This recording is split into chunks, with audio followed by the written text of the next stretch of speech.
Chapter 193. Who? Sister Qing Shui, it's Sister Qing Shui. She happened to pass by the window outside, and I saw it. The servant girl was so anxious that her forehead was covered with sweat. Qing Shui. Yes, it's Sister Qing Shui. When Sister Xiu, was talking to me, Sister Qing Shui happened to pass by. I saw that she walked very slowly and glanced into the window. She should have seen me take the hairpin from Sister Xiu's hand. The servant girl seemed to be holding on to the last life-saving straw and said in a panic. Besides, is there anything else? Qin Wanru lowered her head and slightly hesitated. There is nothing else. The servant girl thought for a moment and shook her head. Then you go to deliver the hairpin. Qin Wanru suddenly smiled, and the corners of her red lips were slightly raised. Miss. Yujie was also stunned and loosened her grip. You go to deliver the hairpin yourself, but I don't want Xiu, and Qing Shui to know about this. If they know, it's the three of you who colluded. Qin Wanru's eyes fell on the servant girl and said slowly. Yes, miss, I understand. Thank you, miss. The servant girl thanked Qin Wanru gratefully for giving her such a chance to prove herself. Go. Seeing that the servant girl was actually smart, Qin Wanru smiled slightly and handed over the hairpin in her hand, with a trace of serenity flashing in her eyes. It seemed that someone couldn't stay idle again. Yes, I'll go now. The servant girl wiped away her tears, carefully took the hairpin, and nodded hard. Second Miss gave her a chance to prove herself, and she would definitely not let Xiu, and Qing Shui know. Otherwise, Second Miss would definitely think that she had colluded with them to steal things from the mansion. When the matter was exposed, she would not be able to escape. Although the servant girl was a low-ranking servant girl in the mansion, she was usually smart. Originally, she thought that it would be good to be close to Qing Shui, who looked very kind and was also the principal servant girl in the yard. Now she did not get any benefits and was almost caught as a thief. How could she not be afraid? After wiping her face, she came out of the main room with red eyes and hurried out. When she just got out of the yard, she was stopped by Qing Shui, who was hiding behind a tree. Qing Shui pulled her to the back of the tree, looked at the tears on her face and asked, what happened? I accidentally bumped into Sister Yujie just now, and she scolded me. Lowered her head and wiped the tears on the corner of her eyes. She did not dare to tell the truth. Why did you go to the main room of Second Miss? Shui looked at the door of the yard and asked in confusion when no one noticed them.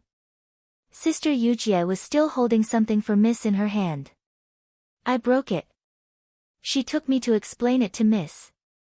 The little maid said with grievance. Qin Wanru? Nothing. Chu nodded. That's good. Sister Xiu, just asked you what you've done for her. Have you done it? Qing Shui heaved a sigh of relief. She revealed a smile on her face, as if she had no idea what had happened. Then I have to go quickly. I don't want to delay Sister Xiu's business. Exclaimed and hurriedly ran away. Originally, she thought that Qing Shui might not know much about it. But now that Qing Shui said so, she immediately understood that Qing Shui knew something. Sure enough, Qing Shui was plotting against her. Chu thought angrily. She tightened her feet and went to the back door. When she arrived at the back door, she was stopped by the old maid at the back door. After asking where she came from, Chu obediently said that she was from Zhifang Pavilion and went outside to sell some snacks for Sister Qing Shui in the yard. Then the old maid let her go. It was not unusual for the principal maids in the mansion to occasionally send some junior maids to run errands. Moreover, she was the principal maid of the second Mississippi. Chu went to the place designated by Dong Xiu. She was originally from the capital, so it did not take long for her to find the place. She looked at the shop that was being renovated and was about to go in, but she was stopped by an ordinary servant. Are you the servant girl of the Qin's mansion? Are you here to send something to Nanny Dong? The servant stopped her and asked directly. Yes, who are you? Chu was stunned for a moment. She did not expect that Xiao had already told Nanny Dong. Nanny Dong is busy now. If you have something, just give it to me. I will send it to Nanny Dong later. The servant pointed to the top of the shop. The decoration of the shop had not been completed, and there was still the sound of carpenters knocking. It sounded very busy. Chu still hesitated. Why? Don't you believe me? If Nanny Dong didn't tell me, how could I know that you are from the Qin's mansion and that you are the servant girl of the second miss? Nanny Dong's daughter, Dong Xiu, asked you to bring this thing to Nanny Dong. The servant reached out his hand impatiently and said, hurry up. I have to go up and help Nanny Dong carry things later. Seeing that the servant kept urging her and his words were all corresponding, Chu hesitated for a moment and took out the hairpin wrapped in a handkerchief from her bosom. As soon as the servant saw it, he reached out and grabbed the hairpin. Then he turned around and ran to the shop. Go back quickly. Don't let anyone find out that you have been out for a long time. Seeing that he was running to the shop, Chu was relieved. It seemed that he was really Nanny Dong's servant. Thinking that she had sent this hot potato away, she could not help but feel relieved. Then she turned around and left. When the servant entered the shop was in a mess. There were helpers, and Nanny Dong was directing people to arrange some things in suitable places. When she saw a strange servant come in, she saw that he just looked around and did not run in, as if he was watching others decorate. She frowned and ignored him. The servant stood in the shop for a while. It seemed that he was bored. He looked around at the door and then turned to leave. Nanny Dong was busy at this time and did not notice when he left. In a tea house diagonally opposite to this shop, Qin Wanru saw the manservant come out of the shop. He stood at the door and looked around. When he didn't find the servant girl, he swaggered and patted the dust that he had stained in the room just now and walked towards this side. Miss, it seems that he is really coming to this tea house. Yujie had been staring at the young servant closely. She watched him walk over and enter the shop downstairs, then said, it should be here. Qin Wanru said thoughtfully. She came here by carriage and arrived a little earlier than the servant girl Chu. Looking around, she found that there was only this tea house diagonally opposite where she could drink tea, wait for someone, or guard someone. That was why she chose this tea house. Since the hairpin was sent outside the mansion, there must be someone outside the mansion. The time when Chu left the mansion was not certain, so someone must guard her. Qin Wanru had been with Nanny Dong for a long time, so she could conclude that Nanny Dong was not that kind of person. The hairpin would definitely not fall into her hands in the end, so she had to wait here early. Go to the door and have a look. Qin Wanru said. Yujie nodded, put down the curtain in her hand, walked to the door, gently pushed it open a little, and looked at the stairway. When she went upstairs, Qin Wanru specially asked for a private room facing the stairway.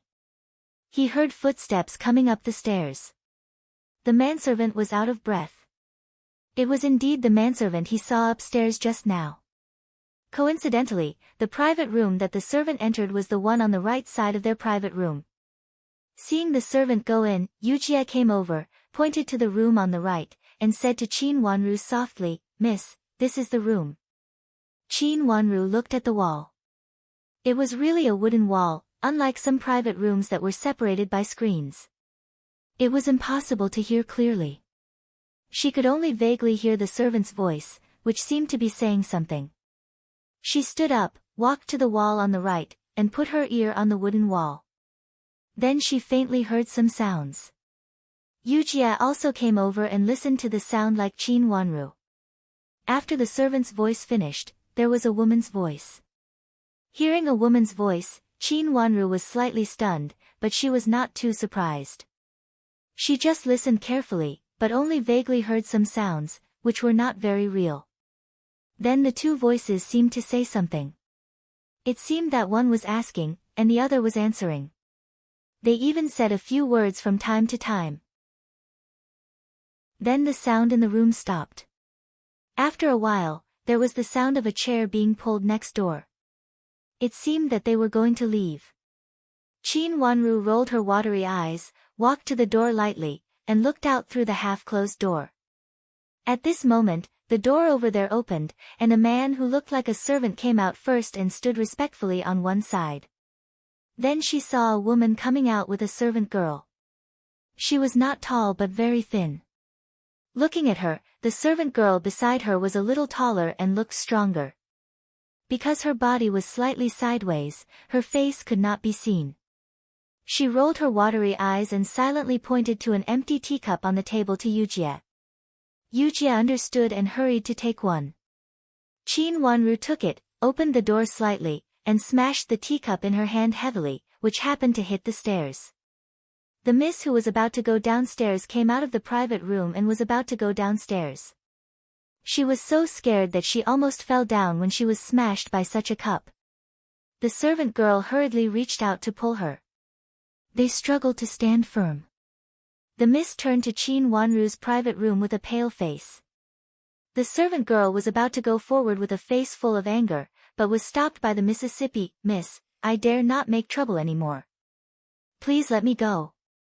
Suddenly there came a woman's voice begging for mercy in the private room, and then there was the sound of something hitting something.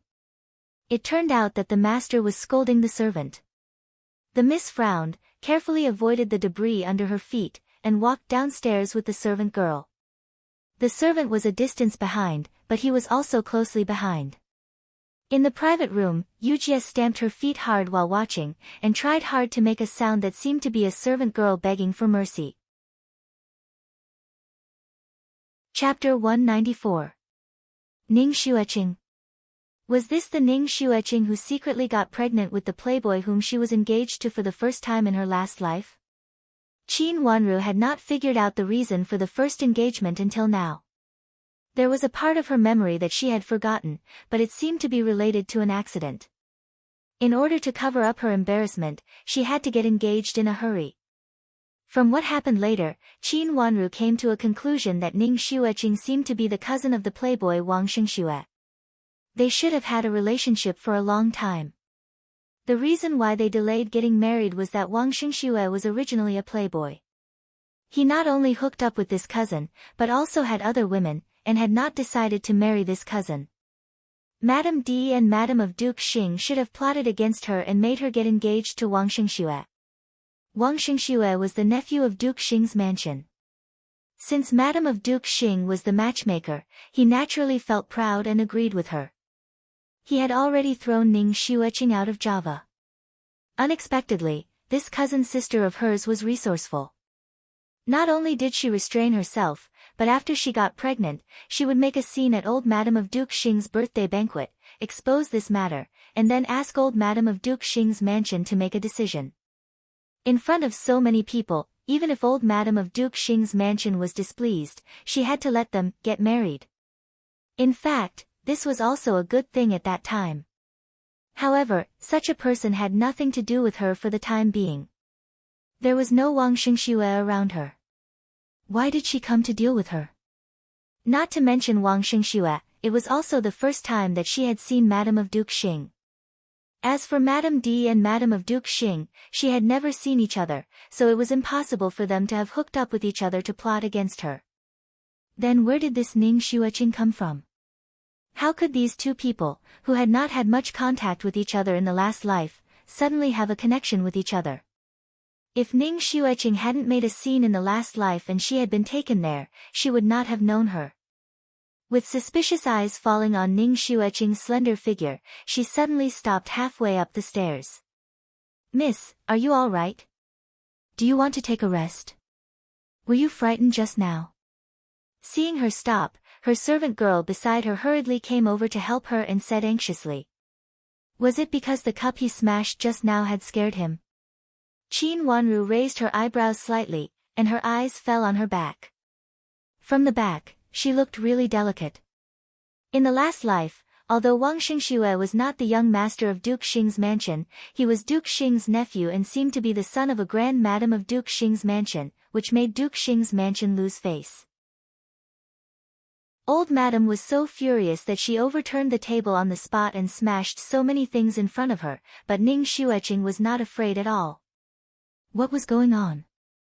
I'm fine. The soft voice was a little weak, and it was obvious that the speaker was very weak. What kind of people are they?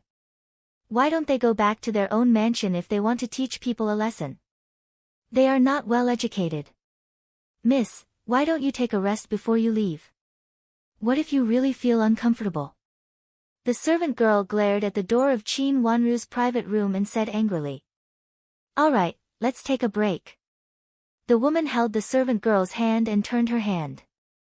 Qin Wanru's eyes fell on her face, which was much paler than before, and her eyes immediately widened. This was definitely not Ning Xueqing. Just now, at first glance, she looked very similar, but in reality, she didn't. Her brows were even more gentle, which could make a man's heart soften. Although she wasn't particularly beautiful, that kind of delicate feeling that could almost be blown away by the wind had a special kind of charm, and this kind of charm could attract men the most. However, such a woman had plotted against her. Qin Wanru frowned and watched her approach slowly and enter the previous private room. There was the sound of a chair being dragged in the private room, and then a servant ran out in a hurry. After a while, he came back with a doctor and seemed to say something inside. After the doctor left, they stopped for a while. The woman and the servant girl reappeared at the door, and the servant boy still followed them. The three of them did not stop this time, but went straight down the stairs and left the tea house. During the whole process, Qin Wanru had been quietly standing behind the door and watching. She had an intuition that this woman had something to do with Ning Xueqing, but she was not Ning Xueqing. Originally, this matter had nothing to do with her, and in this life, she would never have anything to do with that libertine again.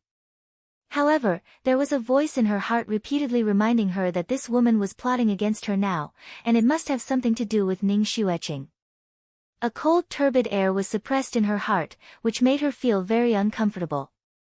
It seemed that something had broken free from her heart, and her hands and feet were cold. Miss. Yujie hurriedly said, noticing that her situation was strange. The woman had left, but Miss was still staring at the entrance of the corridor, which made her panic. Qin Wanru did not answer, and her face, which had been white and pink, became as pale as ice. She did not know when she clenched her fists, and her red lips were tightly pursed, showing a sense of ice and snow. Seeing Qin Wanru like this, Yujie was very flustered. She hurriedly reached out to grab Qin Wanru's clothes, shook her gently a few times, and called, Miss. Although the voice of Miss was not loud, it was like the evening drum and morning bell, awakening Qin Wanru from the memory of the past. She took a deep breath, moved her stiff feet, and walked to the chair to sit down. The warm sunlight outside the window shone in through the window and also slowly shone into her heart, giving her a trace of warmth. Now that she had been reborn, she was no longer the pitiful woman who was plotted against in her previous life, becoming the first woman in the kingdom of Eastern Song to be tortured and cut in half at the waist. She picked up the tea on the table and took a sip to calm down the huge waves and emotions surging in her heart. When she looked up again, she had regained her previous calm look, moved her legs, and said, Yuru, let's go. Go back to the mansion. Don't you want to investigate that woman? Yujie thought that Qin Wanru was going back to the mansion, so she asked in confusion. Investigate? How can we not investigate?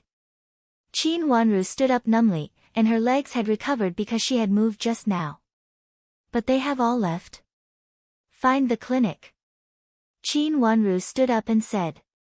When the servant invited First Madam, he came back soon, saying that the clinic was nearby. Moreover, when the servant went downstairs, he did not ask anyone where the clinic was. Obviously, he was familiar with the location of the clinic. When Yujie went to pay the bill, she asked the accountant at the counter where the clinic was.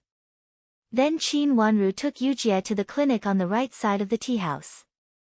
The clinic was in a small alley on the right side, and it was easy to find.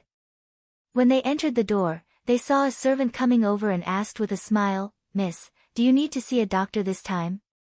Do you want to see a doctor at home or here? This was a small but looked quite good clinic. The room was full of silk banners, which should be sent here after the patient was cured. The doctor on duty was not outside, but inside. Look, it was our cousin who was seeing a doctor in the tea house just now. She just forgot one thing and happened to see my miss, so she specially asked my miss to ask about it. Yujie came forward and said. Oh, I see. Then please wait a moment. The servant also knew about the visit and said with a smile. As he said, he went into the inner room. After a while, an old doctor came out, who was the one Qin Wanru just saw at the door. After the old doctor came out, he sat down on the chair, looked at Qin Wanru, and said impatiently, First Miss Ning, what else do you want? Didn't I make it very clear that she just needs to calm down a little? She doesn't need to use medicine. It's not a big deal, but it always turns out to be like this, as if something big is going to happen. Is it really okay? When hearing the title of First Miss Ning, Qin Wanru's heart thumped, but her face did not change. She asked in a good voice with a look of concern. Yes, it is okay. The old doctor rubbed his forehead and really thought that Qin Wanru was a family member of the patient. She is so delicate. She was originally healthy, but you people make a fuss. Now even she feels that she is weak. In fact, it is really okay, and she doesn't need to use medicine. But her body is always so weak. Qin Wanru said helplessly. That is also because your family spoils her. If you ignore her, nothing will happen. Every time she seems to make a big deal. I have something to do here, so I won't delay this matter. The old doctor became more and more impatient. He stood up and turned to walk inside, leaving Qin Wanru directly. Hey, why did you? Yujie was anxious. Miss, I am really sorry. Our doctor has a patient now. He was anxious and angry, so his words were a little impulsive. Please forgive him. The servant hurriedly came forward to apologize, and then changed the topic. But First Miss Ning is really. Our doctor didn't mean to say such words. Every time she makes a fuss because of some small things, our doctor is also annoyed. More than once. Qin Wanru continued to ask calmly. Of course, more than once. She also made a fuss a few days ago. That time it seemed to be the heir of Duke Yong. Yes, the heir of Duke Yong. I have seen him before. He sent her here, and she also made a fuss. It seemed that she suddenly became ill, but in fact, it was really okay. If it were not for the fact that First Miss Ning looked really pale at that time, our doctor didn't want to pay attention to her. The servant said helplessly. First Miss Ning was indeed a person who made a fuss, but in fact, it was not a big deal. At most, she was a little shocked, or someone said something to make her angry or uncomfortable. Her body was originally very good, but now it seemed that she would be blown down by the wind. Speaking of this, it made people speechless. Of course, as a servant, he did not dare to say these words.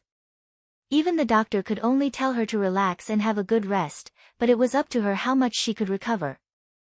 Although the servant's words were vague, Qin Wanru and Yujie both understood. They looked at each other and saw the answer.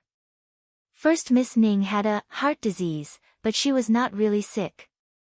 It was just like a healthy person who always hinted that he was sick and always felt that he could not bear the surprise, as if he was really sick. So, this Miss Ning's illness was completely caused by her own actions? After a pause, Qin Wanru thought of a key question, smiled slightly, and asked, Is the heir of Duke Yong on good terms with her? Chapter 195. Aren't they cousins? The servant froze for a moment, as if he didn't understand why Qin Wanru didn't know. Our miss is First Miss Ning's cousin, but she has nothing to do with Duke Yong's mansion. Yujie explained cleverly. Oh, I see. The servant understood. One was her mother's cousin, and the other was her father's cousin, so it was possible that they didn't know each other. A few days ago is half a month ago. Qin Wanru asked again. Yes, it was at that time. Alas, it was really noisy again, as if it was about to die. The servant shook his head with an experienced look. Can I go directly to Ning's mansion from here? I just arrived in the capital city, so I don't know the way. Qin Wanru smiled modestly and changed the topic. Yes, you can. If you go from here, you don't have to go through the opposite street. Turn at the back, turn at the end, and then turn right to the second house. The manservant said enthusiastically. He even told him some trivial things. Then, he walked to the door and pointed outside. He even specifically told the manservant the house number. Qin Wanru remembered them all, thanked him with a smile, and left with Yujie. When she walked to the door, she looked at the direction pointed by the servant, turned around, and walked out the previous way. The carriage stopped not far from the tea house. Qin Wanru didn't go back to the carriage directly at this time, but went to her own shop to see Nanny Dong first. Nanny Dong was asking people to carefully move things inside. Seeing Qin Wanru coming, she hurriedly wiped her sweat and greeted her with a smile. Second miss. How is it? Qin Wanru looked at everything inside. Although it was still very messy, she could vaguely see that it was much brighter than before, and the layout was better. Thank you, Nanny Dong. Qin Wanru said with a smile. You're welcome, Mississippi. This is what I should do.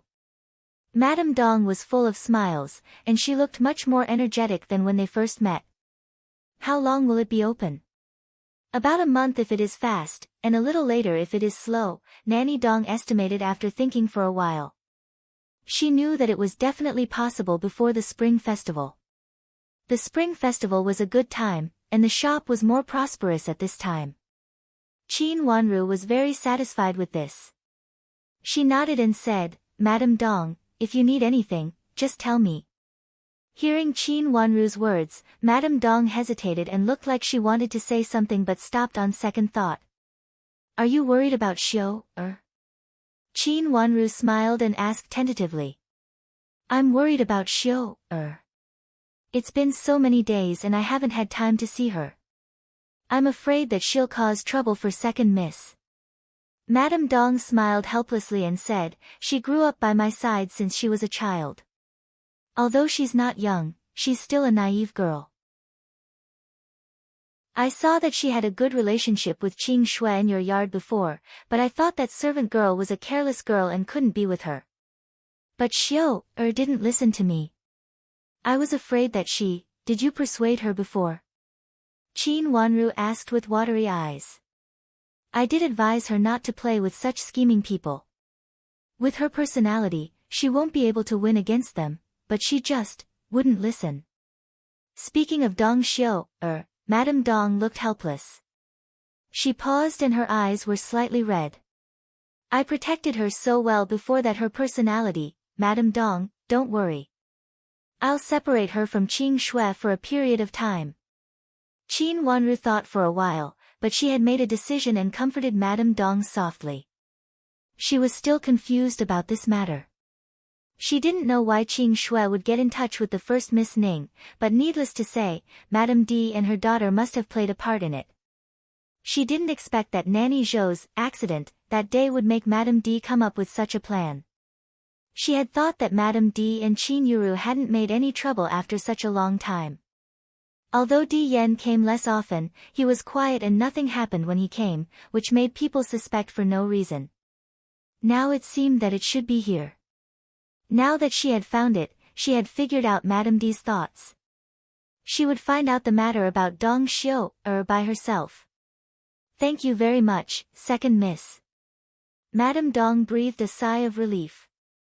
She really didn't like the servant girl named Qing Shui. At first glance, she could tell that she had a plot to make friends with Xiao, She had seen all kinds of people, so how could she not know that Qing Shui had other intentions? However, her daughter knew nothing about it. She had tried her best to persuade Xiao, but Xiao, was angry with her. Madame Dong had suffered a lot when she was young, so she was most afraid of this kind of servant girl with ulterior motives. However, she found that the second miss of the Qin family was even more extraordinary. Now the person she admired the most was Qin Wanru. With her words, she felt a lot more at ease. She felt relieved and her face brightened up. "Second miss, I really have something to tell you. I've been so busy recently that I didn't even go to the mansion. Anyway, it's not urgent," Nanny Dong said and went inside. After a while, she came back with a few books. "Second miss, these are the books sent by Childwen that day. He said that you want to read them." As Madame Dong spoke, she presented the books in her hand. Qin Wanru took them and flipped through them. She couldn't help but smile. Wen Shiqi was really a gentleman. He kept his word. What she wanted was to get close to him to repay the kindness he had shown her that day. It was necessary to keep in touch with him, but she was only a young girl.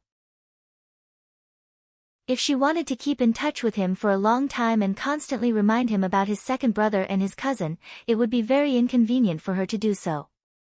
She tapped the books in her palm and frowned slightly. "Second miss, Childwen also said that if you can't understand it, you can ask someone to ask him," Madame Dong said hesitantly. In fact, she also felt that it was not appropriate. Although her miss was young and didn't look like she would be in trouble, she was after all more than 7 years old. Qin Wanru's eyes lit up. "Did he say that? Did he tell me where to find him?" A person like Wen Shiqi would never let her go to Deputy Prime Minister's mansion to find him. However, since he said this, he would definitely give her a shortcut. This. Madame Dong really felt that it was not appropriate. However, when she saw Qin Wanru's clear eyes, she felt that it was not appropriate to keep silent. After hesitating for a moment, she gritted her teeth and said, "Second miss, I don't think it's appropriate. Second miss, you shouldn't see a stranger. What's more, you don't know him." Madame Dong was afraid that Qin Wanru would be cheated by this child Wen. Although this young master Wen looked handsome and outstanding, and his manners were refined, it was obvious that he was the son of one of the few aristocratic families in the capital. If the second miss really got together with him, it would really be ruined in the future. Thinking of a past in the bottom of her heart, Madame Dong felt that she couldn't watch second miss fall into the same situation as her. She was too young at that time, so she was in such a difficult situation now. She was a lonely woman with a child. Only she knew the pain in it. "Madame Dong, you don't think that I have anything to do with this child Wen, do you?"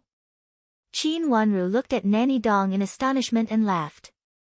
"I just appreciate child Wen's talent. I didn't learn much in Jiangzhou, and it would be a good thing if I could learn from him." Looking at Qin Wanru's clear watery eyes without any ripples, Madame Dong was ashamed and shook her head embarrassedly. "I thought too much." There was no shyness or affection in her clear watery eyes. Thinking of Qin Wanru's small body, Madame Dong blushed. She thought too much. Second miss was such a little girl. What did she know? Since she understood that Qin Wanru didn't have any romantic thoughts, Madame Dong's answer should be much more straightforward. Childwen said that if second miss has something you don't understand, you can go to Huaguang Temple to find him. In the first few days of every month, he will go to Huaguang Temple to try the Wenxin Road and play chess with the abbot. Huaguang Temple. Wenxin Road? It was also the beginning of the month. What a coincidence. Qin Wanru nodded and told Madame Dong something about the arrangement. She put forward her opinions for Madame Dong's reference and let Madame Dong make the final decision. After talking about this for a while, Qin Wanru walked out of the shop that was being decorated with Yujie. Yujie had already gone outside to call the carriage. Madame Dong sent them to the carriage before leaving. However, the carriage did not go directly back to the mansion. Instead, it went to the place where the servant in the clinic had reported the name. The coachman was found in the capital and was very familiar with this area. After a few twists and turns, they arrived in front of a small mansion. The mansion was not small, and it seemed to be a big family. However, the bluestone pavement outside was very old, and even the open space outside the mansion was almost gone. From the looks of it, it looked like a dilapidated mansion. Qin Wanru's carriage was parked on the side of the road. She slightly lifted the curtain and saw the two huge words, Ning's Mansion, on the gate of the mansion. The characters were strong and powerful, but there were some black lines in the golden glittering marks, which showed that the gold-plated characters were no longer as beautiful as they used to be. The inside of the mansion had been exposed. There was no one at the gate, but it seemed that someone was in the half-closed gate. Qin Wanru captured some traces in her memory and knew that this should be the place. She sat in the carriage and waited. Yujia wanted to ask something, but she shook her hand to stop her.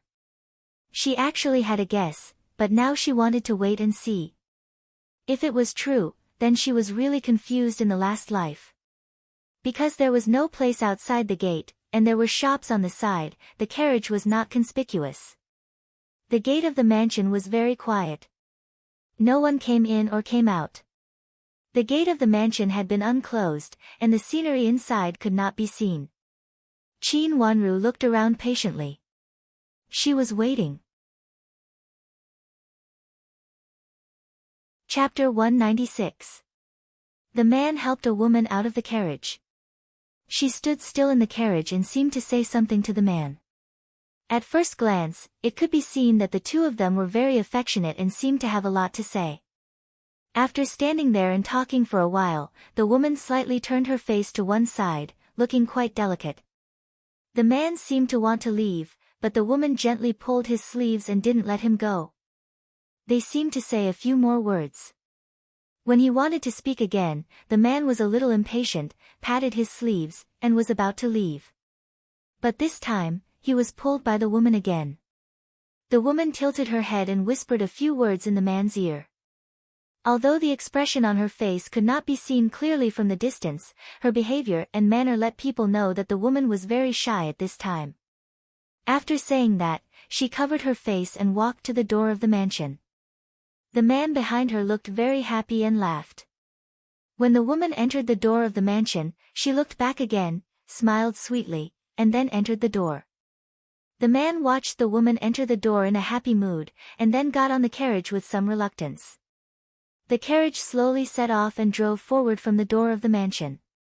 When passing by Qin Wanru's carriage, people could see a man sitting in the carriage through the raised curtain.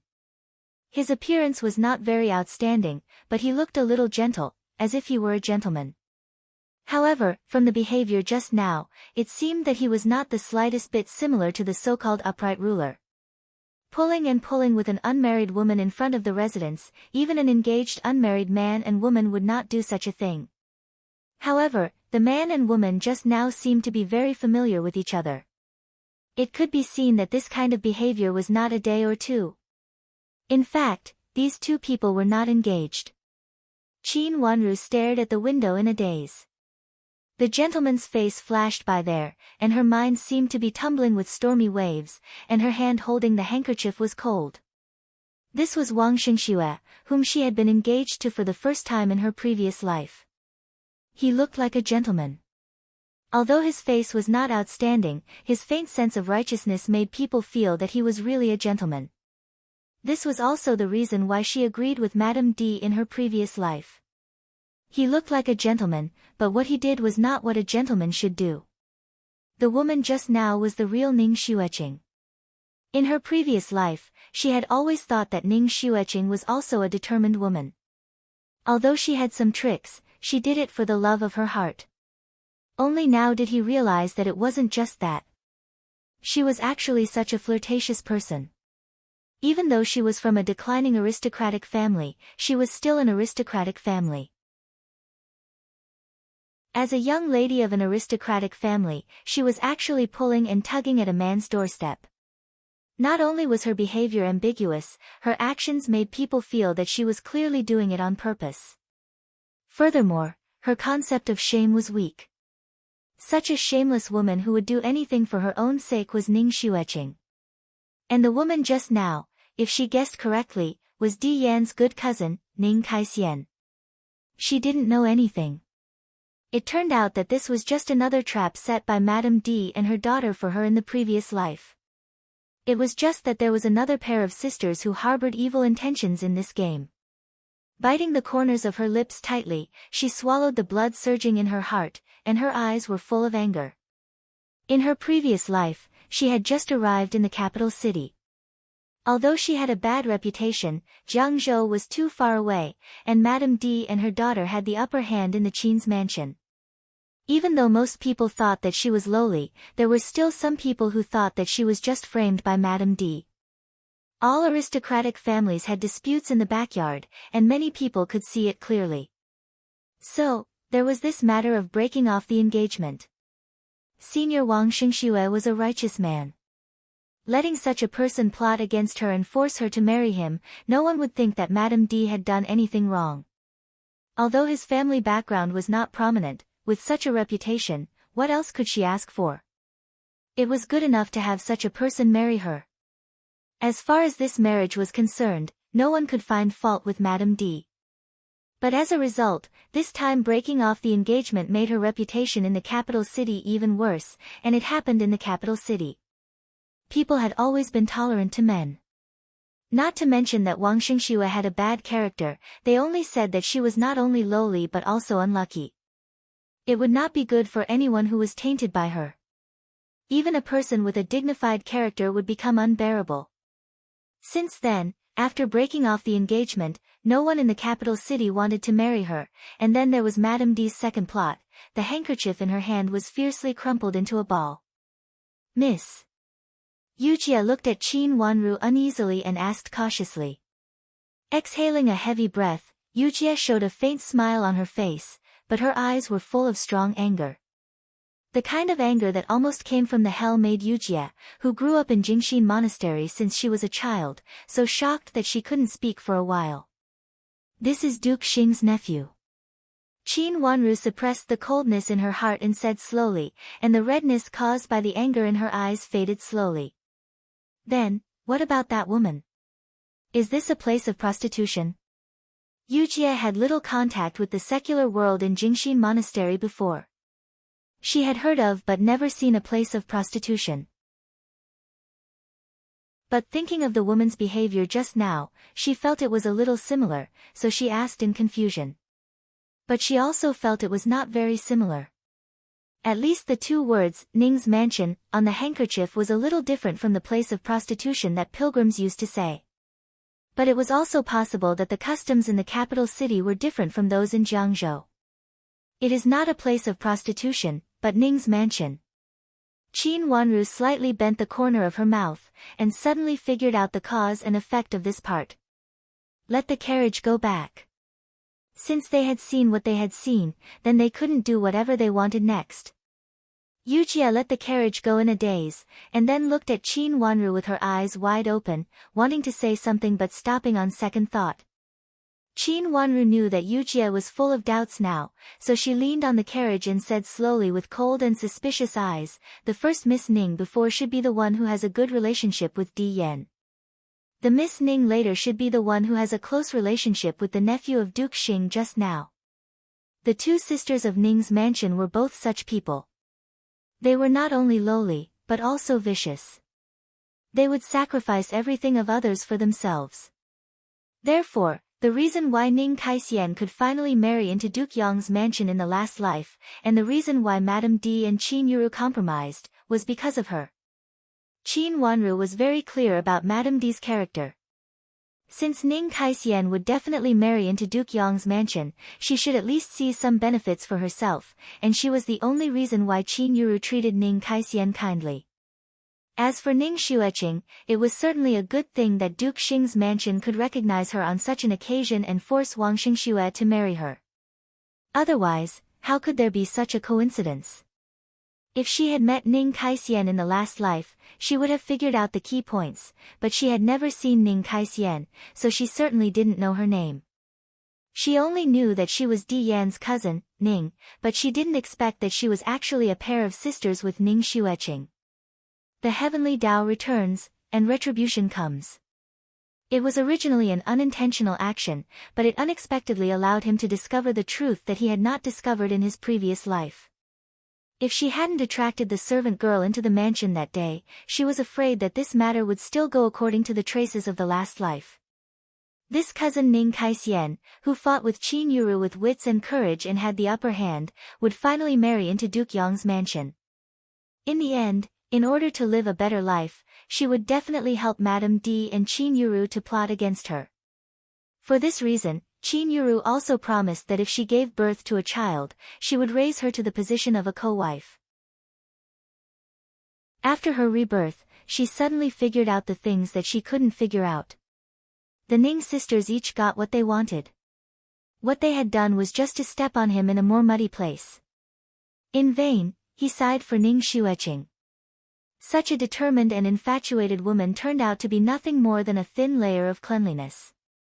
When this layer was torn off, there was only dirt underneath.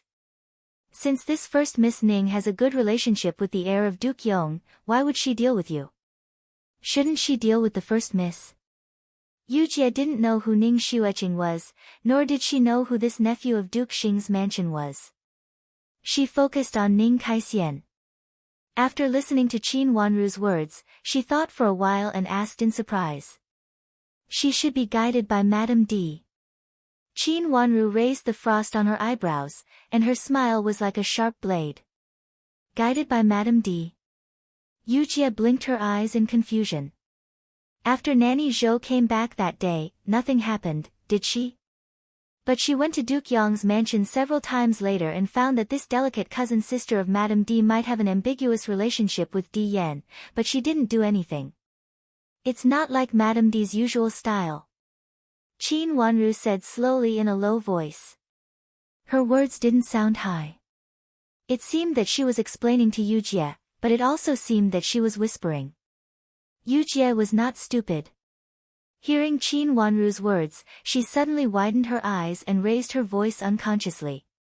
Nanny Zhou must have made this cousin sister think that Miss is the key to her relationship with the heir of Duke Yong, so this cousin sister planned to deal with Miss?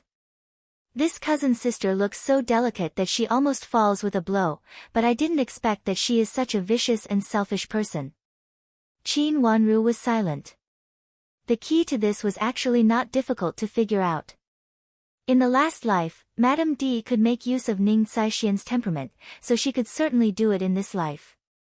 Nanny Zhou was a servant of Duke Yong's mansion, so she was very familiar with the affairs of Duke Yong's mansion. Even if Countess Yong's people didn't mention this matter, old Madame of Duke Yong's people would definitely expose this cousin sister. Since she grew up with Di Yan, it could not be hidden in Duke Yong's mansion. In the past, Qin Yuru didn't find out about this cousin sister because she didn't expect that Di Yan was disloyal to her, so she didn't investigate it. Therefore, this matter was one after another, a vicious plot layer upon layer. In the last life and this life, although things were different, the purpose was the same. Chapter 197. If Qin Yuru had known this, she would not have done it. In the last life, she had no choice but to let Ning Kaisian marry her. As for plotting against Qin Wanru with Ning Kaisian later, it was just the interest she wanted to get after she had no choice. Compared with winning the favor of Madame of Duke Xing, she could bear it. Anyway, it was a foregone conclusion that Ning Kaisian would marry into Duke Yong's mansion. Now Madame D knew this. Madame D wanted to deal with Qin Wanru, so she naturally used all the available resources. Since Ning Kaisian had an evil intention, how could Madame D not use such a woman? With Nanny Zhou's ability, Ning Kaisian would definitely deal with Qin Wanru by hook or by crook if she hinted to this cousin's servant that Qin Wanru was an obstacle between her and Di Yan. Therefore, Ning Kaisian tried every means to enter the mansion to inquire about Qin Wanru's news and wanted to plot against Qin Wanru. Madame D's pawn, Qing Shui, came in handy. Qin Wanru was still young, and the people around her, whether Yu Jie or Qing Yu, were all loyal to her. Therefore, the only one she could deal with was Dong Xiu'er, who had a close relationship with her but had a weak mind. Miss, what about Dong Xiu'er? Yu Jie suddenly thought of something and said, Nanny Dong is very loyal to Miss, and Dong Xiu'er is her only daughter. Qin Wanru lowered her head, and her eyes were cold. The carriage came to Ningyuan Army General's mansion. After entering through the side door, they arrived at the parking lot. After getting off the carriage, Qin Wanru went to Madame Dowager's Xining Pavilion with Yujie. Before going out, she asked Qin Yu to ask for leave from Madame Dowager. Of course, she had to report to Madame Dowager after coming back. Coincidentally, she had something to ask Madame Dowager. Before arriving at Xining Pavilion, she saw many screens placed outside the gate of the courtyard. They were of different shapes and sizes, but their heights were basically the same. She could not help but stop. A large group of servant girls were busy cleaning. A sharp-eyed servant girl found Qin Wanru and reported it to Nanny Duan. Nanny Duan came out to greet her. So many screens. What's going on? Qin Wanru looked at the screen in front of her in astonishment and asked in confusion. There were not so many screens in the mansion. Madame D borrowed these from Duke Yong's mansion. We are going to hold a banquet in our mansion, but we don't have such a big living room. General and Madame Dowager discussed it and decided to hold the banquet in the garden. The weather has been good these days, so it's good to hold the banquet in the garden. There is a place in our mansion where osmanthus is planted, and the golden osmanthus smell is fragrant. It's a beautiful place. Nanny Duan wiped her sweat and continued, but in the current weather, the windy place is still cold, so I want to make a space with a screen, which is both spacious and can enjoy the scenery. These are all sent by Duke Yong's mansion? Qin Wanru asked. She did not ask why they didn't send them to Shui Rulan's yard. Since they were sent by Duke Yong's mansion, of course, they would not agree with Shui Rulan. On the one hand, they sent them here to show Madame Dowager the power of Duke Yong's mansion, and on the other hand, they could show Duke Yong's mansion's attitude. It was killing two birds with one stone. Yes, they are all sent by Duke Yong's mansion, but just now. Nanny Duan said helplessly. She pointed to a screen in the corner and said, just now I accidentally hit a corner. I'm afraid I'll be too embarrassed to stand up at that time. Hit it? Was it caused by the people from Duke Yong's mansion who moved here, or by people from our mansion? Qin Wanru's eyes flashed and she asked in a very orderly way. I don't know either. It was so chaotic just now. The people they sent here left after putting them down, and then moved again. Our people were cleaning up. There are so many people coming and going, so I really don't know who hit it. But anyway, it happened in our mansion, so I'm afraid we have to trouble Madame D. Nanny Duan sighed. If there was one person that Madame Dowager didn't want to see the most, it would be Madame D. However, although it was a small matter, if it was someone else who showed up, Duke Yong's mansion might not look good, so they had to ask Madame D for help. Qin Wanru did not say anything and walked to the screen. This was a screen with 20% folding. The exquisite pictures on the screen were spring, summer, autumn, and winter. There were 2 pictures of each season, and they were very beautiful. Among the flowers, a beautiful woman was smiling, and her face was half covered. Among these screens, this screen could be regarded as the best, so it was no wonder that Madame Dowager was worried. Moreover, Madame D was now under house arrest, and Madame Dowager was very reluctant to let her go to Duke Yong's mansion. With her temperament, she was afraid that she would make trouble again and it would be hard to explain. The corner that was knocked off was on the upper right frame of the screen. The higher corner had been knocked off. Although it was still there, one could see the fracture at a glance. It was very obvious. This screen was obviously broken. Who in the aristocratic family would take out a broken screen to embarrass themselves? Qin Wanru reached out and touched the surface of the screen. She narrowed her eyes and thought of something. She asked, who sent the screen today? It's the heir of Duke Yong. Nanny Duan said. Where is he now? Qin Wanru asked. When he came here, he went to pay respects to Madame D. At this time, I don't know whether he is at Madame D's or First Mrs. place. Nanny Duan thought for a while and said. She was very busy here, and Di Yan was a frequent visitor, so she did not ask too much about these things. I'll go to talk to Child D. If necessary, I will personally go to Countess Yong to ask for punishment. Qin Wanru said lightly. Nanny Duan was stunned and hurriedly stopped her. Second miss, you'd better let Madame Dowager deal with this matter. She knew Madame D's malice towards Qin Wanru, and also knew that Duke Yong's mansion did not like Qin Wanru. If Qin Wanru really went to Duke Yong's mansion to ask for punishment, Countess Yong would definitely make second miss embarrassed. Nanny Duan, it doesn't matter. Now I am not only the miss of Qin's mansion, but also the miss of Ningyuan Army General's mansion. Qin Wanru smiled and said meaningfully. Her words made Nanny Duan silent for a while. Of course, she knew that Qin Wanru's point was the identity of Ningyuan Army General. Now Qin's mansion was indeed not only Qin's mansion, but also Ningyuan Army General's mansion. Even though it was not as famous as Duke Yong's mansion, no one knew what would happen next. At least as an official trusted by the emperor, she would not offend anyone at will. But, second miss, Duke Yong's mansion is not other mansions. Nanny Duan was still worried and reminded her. It was not that she looked down on Qin Wanru. After so many things, Nanny Duan no longer regarded second miss as a child who did not understand the world. But Duke Yong's mansion was Madame D's maiden family. Other mansions would not offend Ningyuan Army General's mansion, but Duke Yong's mansion might not. Nanny Duan, it doesn't matter.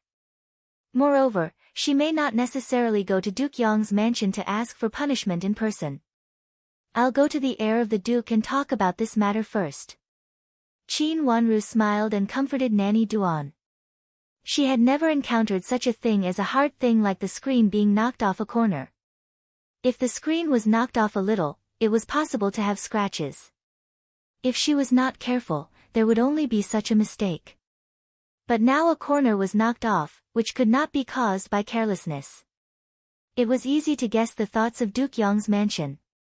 It just so happened that she also wanted to go to Duke Yong's mansion to meet the delicate cousin Ning Kaixian, who often appeared in Duke Yong's mansion. Originally, she wanted to ask Madame Dowager some things about Duke Yong's mansion and see if there was a chance to meet Ning Kaixian.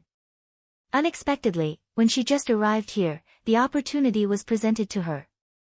Hiding the coldness in her eyes, she smiled gently at Nanny Duan. Well, if it really doesn't make sense, second miss, you'd better report to Madame Dowager and then make a decision. Although Nanny Duan agreed, she was still worried and told Qin Wanru. Nanny Duan, don't worry. Qin Wanru nodded and looked again at the broken corner of the screen. Then she turned and walked to her Zhifang pavilion with a calm face. Since she had decided to go out, she naturally had to go back to prepare and freshen up. After returning to Zhifang Pavilion, Qin Wanru asked Nanny Yu and Qing Yu to find out the news of Di Yan, while she freshened up here. She let down her heavy forehead hair, which covered her delicate eyebrows and eyes. She combed her hair into 2 double-loop buns with 4 or 5 fancy hairpins. Her head was full of pearls and jade, which made her look like a butterfly. She picked out a water lotus-colored dress. She had been growing so fast recently that the clothes she made before seemed to be shorter. The day before yesterday, Madame Dowager had asked her to pick out a few sets of clothes, but she was still wearing the old clothes she had made before. They were a little short, not only were the corners of the skirt shorter, but even the cuffs were shorter. With the long bangs on his face, he immediately looked dusty. He even felt that his whole body was greasy and dirty. In addition to his clothes, not only did he look inconspicuous, he also looked very slovenly. The Qin clan could be considered a new noble family. Was it really appropriate for them to dress like this? Miss, this actually doesn't look like you. Yujia looked at Qin Wanru, who was dressed up, and said eagerly. She felt that she had covered up Mrs. Peerless Beauty. It was really uncomfortable to sit up. This is good. Qin Wanru pulled her sleeves. Now she looked like an 11-year-old girl. The slightly loose clothes made her look like a little girl, but she still looked like a child when she dressed up like this. Not only did she look like a child, but she was also dusty, slovenly, and slovenly. It was really unpleasant to see. Coupled with the butterfly-like hairpin, she dressed up like a flower pot, full of aesthetic feeling, which was very painful to the eyes. Yujie felt that no matter who she saw, her eyes would hurt. Not only did she feel that her Mrs. behavior was weird, but she also looked like a little love-struck fool who didn't know how to dress up. But this appearance made Qin Wanru very satisfied. Looking at herself in the mirror, who was dressed strangely like a little love-struck fool, a smile appeared on her face. Very good, very annoying. Chapter 198. Qin Yu blinked and blinked again. She couldn't believe that it was her Mississippi.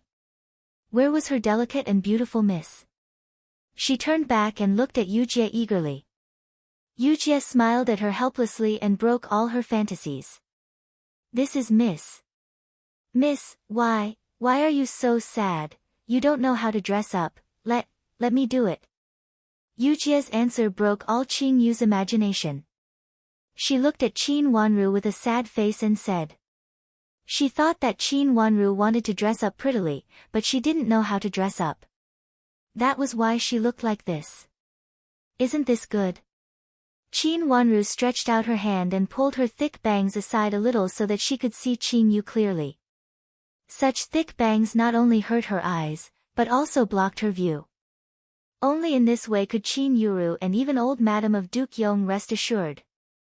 And first Miss Ning, she probably didn't expect that she looked so inconspicuous. Miss, this is not good. This is simply. Qin Yu didn't know how to describe it. She smacked her lips and couldn't say a word. If it wasn't Qin Wanru in front of her and she knew that she was her miss, Qin Yu was afraid that she would directly say, "What the hell is this? This is just right. I found Child D. Where is he?" Qin Wanru smiled slightly and put down her heavy bangs. In the garden, he happened to meet First Miss Qi and they were talking. Qin Yu answered helplessly. He said that he was going to see First Miss, but he met First Miss Qi on the way, so they started talking. Ask a servant girl to find Di Yan and ask Qin Yuru if she knows that he went there. Qin Wanru looked up and said. Based on Qin Yuru's character, she would definitely go to find Di Yan when she found out that he came and said that he was going to see her, but she hadn't seen him for a long time. How could she not be angry when she saw this scene? Yes, I will ask the servant girl to find him now. Qin Yu understood tacitly. She wiped the non-existent sweat on her forehead and turned to go out. Yujie, last time Nanny you said that there was a famous doctor in the capital city. Do you know where he is? Qin Wanru suddenly asked as she watched a servant girl leave in a hurry. Miss, I know where he is. Nanny you and I have been there before. Yujie was stunned for a moment and immediately nodded and said affirmatively. The reason why she remembered it so clearly was that Yujie had been there with Nanny Yu once. Let's go and have a look. Qin Wanru said slowly after calculating the time and realizing that Qin Yuru had already found Di Yan. Di Yan did come to deliver the screen today. He had also seen Madame D and wanted to see Qin Yuru. He did not expect to meet Qi Rongji on the way, so he stopped and talked to Qi Rongji. The two of them had not seen each other for a period of time. When they spoke again, there was a sense of camaraderie. Although the two of them did not say anything, they had a tacit understanding that they had met in the garden. Di Yan was originally a playboy. He liked Qin Yuru because of her outstanding appearance. But after seeing her behavior several times, Di Yan inexplicably disliked her. Qi Rongji's appearance was similar to Qin Yuru's, and her behavior was gentle, just like when he first met Qin Yuru. She immediately occupied a big place in Di Yan's heart. While they were talking, a servant girl and a servant girl were sent to the side to see if anyone came. One was shy and the other was affectionate. It didn't feel like a long time had passed. When they were talking enthusiastically, Qi Rongji seemed to be waiting for Di Yan to say something. She moved her feet slightly, but she didn't expect to suddenly step on something. She slipped and fell. Di Yan subconsciously reached out to support her and held her hand. Although it was just a touch, Qi Rongji immediately blushed and blushed shyly. Di Yan seemed to feel that he was being rude, so he hurriedly bowed to her. Qi Rongji shook her head and seemed to want to say something. When they were being intimate, Qin Yuru appeared with her servant girl, Mei Shui. Seeing the scene in front of her, she almost exploded with anger and her whole body was trembling. She came in the direction of Di Yan's servant. Seeing Qin Yuru coming, she wanted to report to her son. But Qin Yuru glared at him as if she wanted to eat him. She stared at him until his legs became weak and he didn't dare to say anything. At this time, Qin Yuru came close. Di Yan and Qi Rongji were in the middle of affectionate love, so their vision and hearing were greatly impaired. When they saw Qin Yuru was already in front of them. Qin Yuru reached out and slapped Qi Rongji. She gritted her teeth and scolded, "Bitch! You bitch!" After saying that, she grabbed Qi Rongji's sleeve and pulled her to the ground. Seeing Qin Yuru, Di Yan was also startled. Just as he was thinking about how to explain, Qin Yuru had already lost her temper. When he came to his senses, he hurriedly grabbed Qin Yuru's hand and tried to pull her away from Qi Rongji's hand. In his anxiety, he exerted a lot of force. Qin Yuru cried out in pain and loosened her hand. "Cousin Yu, listen to me." Di Yan was so anxious that his face turned pale and he hurriedly said, "You hit me because of this bitch?" Qin Yuru was so angry that her face turned blue. She pointed at Di Yan and said with hatred, "Sister Yuru, listen to me. I just happened to meet the son of a duke. It's really not what you think." Qi Rongji said with a face full of grievances. Her servant girl, Chun Yi, also ran over at this time and hurriedly held her up. "Bitch, bitch." Qin Yuru was so angry that she was about to explode. She thought that she did not see the scene of the two of them pulling each other. Although they let go of each other later, anyone who saw the affection between the two of them would know that something was going on. How could Qi Rongji have the cheek to say that to her? She took 2 steps forward and wanted to grab Qi Rongji's hair. Chun Yi hurriedly reached out to stop her. Qin Yuru grabbed Chun Yi's hair and pulled it hard. Chun Yi cried out in pain. Seeing that Qin Yuru was making a scene, Di Yan stepped forward and stood in front of Qi Rongji. He said to Qin Yuru sternly, "Cousin Yu, that's enough. Do you really want to let the whole mansion know? Even if there is something going on between him and me, it has nothing to do with you, right?" Although the matter between the two of them had basically been settled, it had not been made clear. Di Yan's words were reasonable. Qin Yuru was so angry that her body shook and she almost fainted. "Cousin, you." She pointed at Di Yan but could not say a word. Her face was so pale that there was not a trace of blood. "Well, Cousin Yu, there is really nothing going on between me and Miss Qi. I was going to see you. I met Miss Qi on the way and just had a few words with her. Why can't I say a few words to others?" Di Yan was also afraid that Qin Yuru was really angry and something bad would happen, so he quickly calmed down and explained. "There is really nothing going on with you." Qin Yuru said almost word by word. "Cousin Yu, don't worry. I only have you in my heart. Don't you believe me? Even if there was something going on between you and that person in Qi's mansion, I still care about you, don't I?" Di Yan coaxed. This was Qin Yuru's weakness. Thinking of this, she remembered that Qi Rongji was Qi Tianyu's biological sister and knew everything that had happened in Jiangzhou. She immediately felt guilty. If the two of them really had a life-and-death fight, Qi Rongji would dare to say anything given her character. However, she was not willing to let the two of them go. Just now, she clearly saw that there was something going on between Qi Rongji and Di Yan. Biting her lip, she glared at Qi Rongji fiercely, wishing that she could scratch Qi Rongji's face. This bitch must have taken a fancy to Di Yan and that was why she seduced him. Her mind was full of Qi Rongji's mistakes, but it did not occur to her that if Di Yan was good, he would not have anything going on with Qi Rongji. "Big sister, child, Miss Qi, what's wrong with you?" Qin Wanru's voice sounded at this awkward moment. Several people present turned to look at Qin Wanru. Seeing Qin Wanru's outfit, even though Qin Yuru was gnashing her teeth with hatred, she could not help but show a sarcastic smile on her face. Her agitated mood actually calmed down at this moment. Qin Wanru, this bitch, dressed like this. Could it be that she also wanted to seduce Di Yan? But this appearance made everyone want to vomit. Whenever she saw someone, her first thought was that someone was trying to seduce Di Yan. She had never thought in this direction before, but now that she had seen Qi Rongji's style, her mind was immediately filled with this idea. Di Yan stared at Qin Wanru dumbfoundedly and did not know what to say for a moment. He only felt that Qin Wanru in front of him was really a waste of her beautiful and exquisite appearance. Could she really meet people like this? Qi Rongji was also shocked, but she reacted quickly and immediately burst into tears. With a face full of grievance, she said, "Sister Wanru, I just made Sister Yuru misunderstand me. Sister Yuru is very angry. Please help me to persuade Sister Yuru.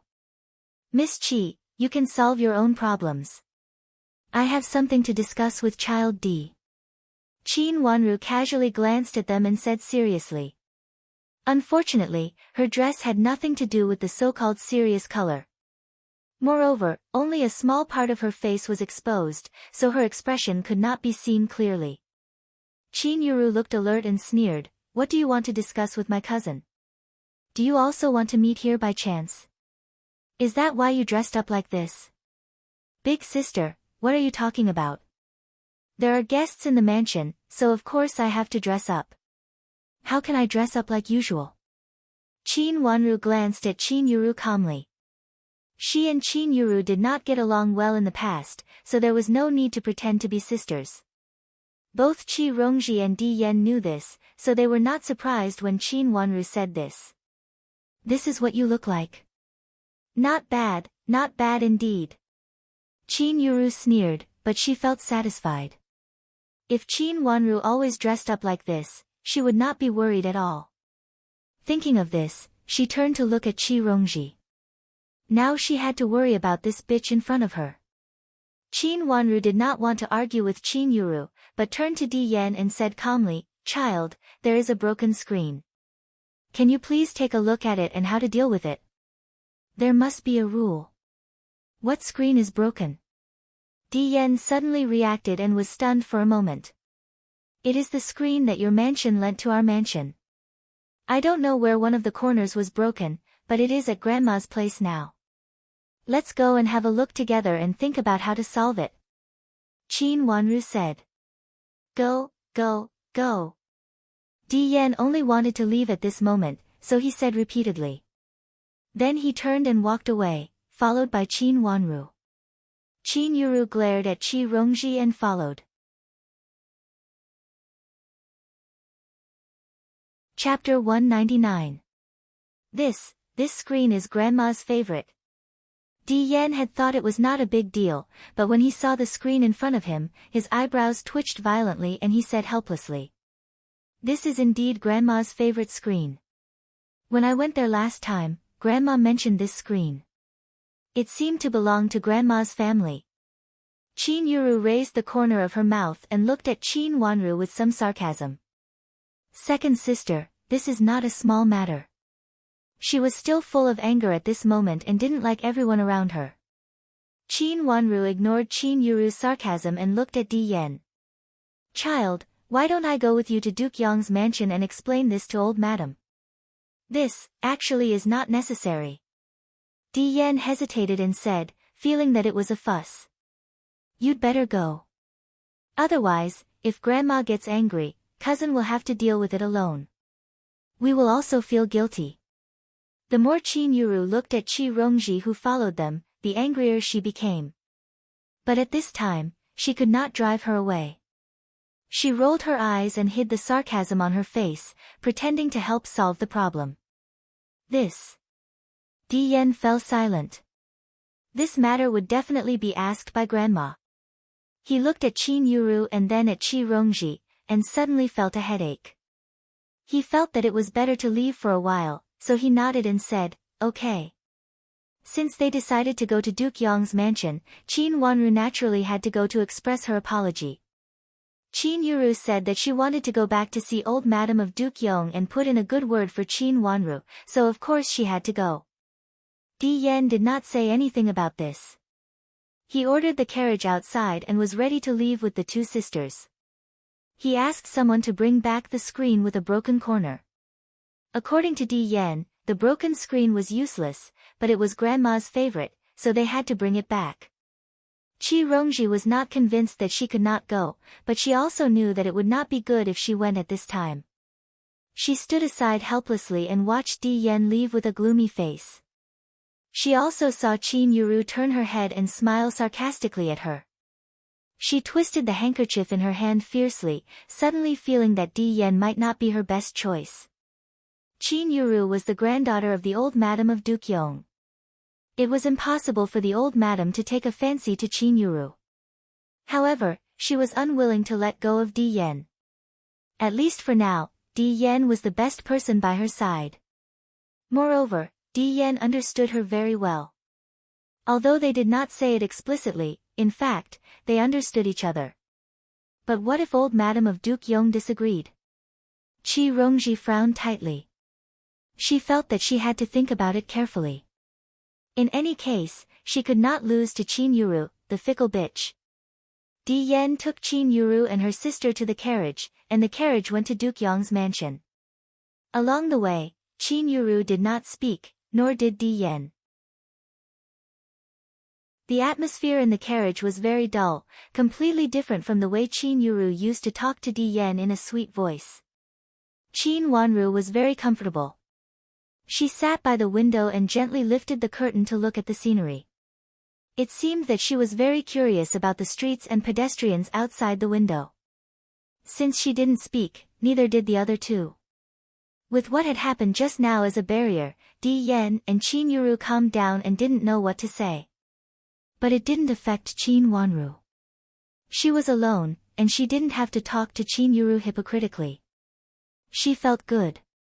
The carriage stopped at the gate of Duke Yong's mansion. Di Yan jumped out of the carriage with a sullen face. Qin Yuru pursed her lips and followed him out of the carriage. Di Yan reached out to help her. Qin Yuru got out of the carriage with Di Yan.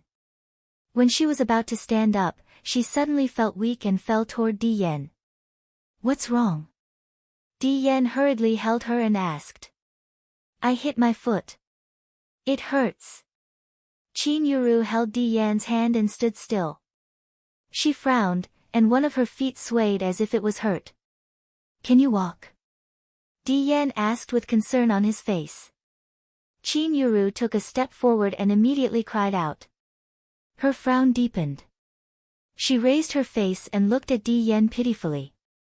She looked at Di Yan and said, "Cousin, my feet hurt. Let me help you in." Di Yan thought for a while and reached out to hold Qin Yuru's hand. He was relieved. This delicate Qin Yuru was the cousin sister he knew in the past. "Oh," Qin Yuru said softly. She leaned half of her body on Di Yan's and let him help her into the mansion.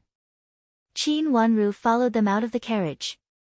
She looked at the two people in front of her who were leaning on each other. Her lips curved slightly, but the smile didn't reach her eyes. She slowly followed them into the mansion. At this time, Qin Yuru certainly knew that it was best to show weakness. The reason why she could hold Qi Tianyu in her hand was not only because she was strong, but also because she always knew how to take the next step to gain more benefits. It was just that in her previous life, Ning Kaixian seemed to be an expert in this field, so Qin Yuru was defeated. When the three of them entered the mansion, they saw the heir of Duke Yong with cousin Mississippi. Someone had already reported to the old madam of Duke Yong. Therefore, when Qin Wanru followed Di Yan and Qin Yuru into the courtyard of the old madam of Duke Yong, old madam of Duke Yong was not surprised to see Qin Wanru. But she was surprised at Qin Wanru's dress. After looking up and down at Qin Wanru's dress, old madam smiled gently, but a trace of sarcasm flashed in her eyes. As expected, Qin Wanru was from the countryside. How could she think she was beautiful dressed like this? How shameful. Looking at Qin Wanru and Qin Yuru, old madam became more and more satisfied. Her granddaughter was the best. Looking at her appearance and dress, she knew that she was a well-educated miss from an aristocratic family. After all, she was taught by her daughter. Even compared with those misses from aristocratic families in the capital city, she was not inferior. In contrast, the old madam of Duke Yong was very satisfied, so she was very kind to Qin Wanru. After asking about old Madam Qin's recent situation, she asked about her illness with concern and whether she was not acclimatized to the climate. She also asked old Madam Qin to come to Duke Yong's mansion if there was a chance. They hadn't seen each other for a long time. It seemed that they only met once when Madame D got married. After the greetings, they talked about what had happened before. Qin Wanru stood up with a guilty look and bowed deeply to the old madam of Duke Yong. Thank you, old madam, for borrowing the screen in our mansion. But I don't know which family member did it seriously and knocked off the corner of one of the screens. I heard from the heir of Duke Yong that it was old madam's favorite screen.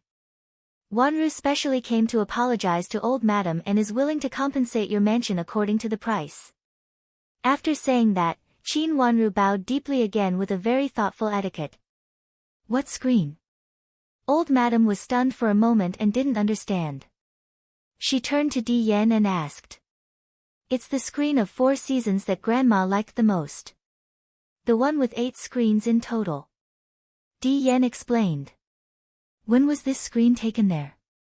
Old madam's face changed slightly and became gloomy.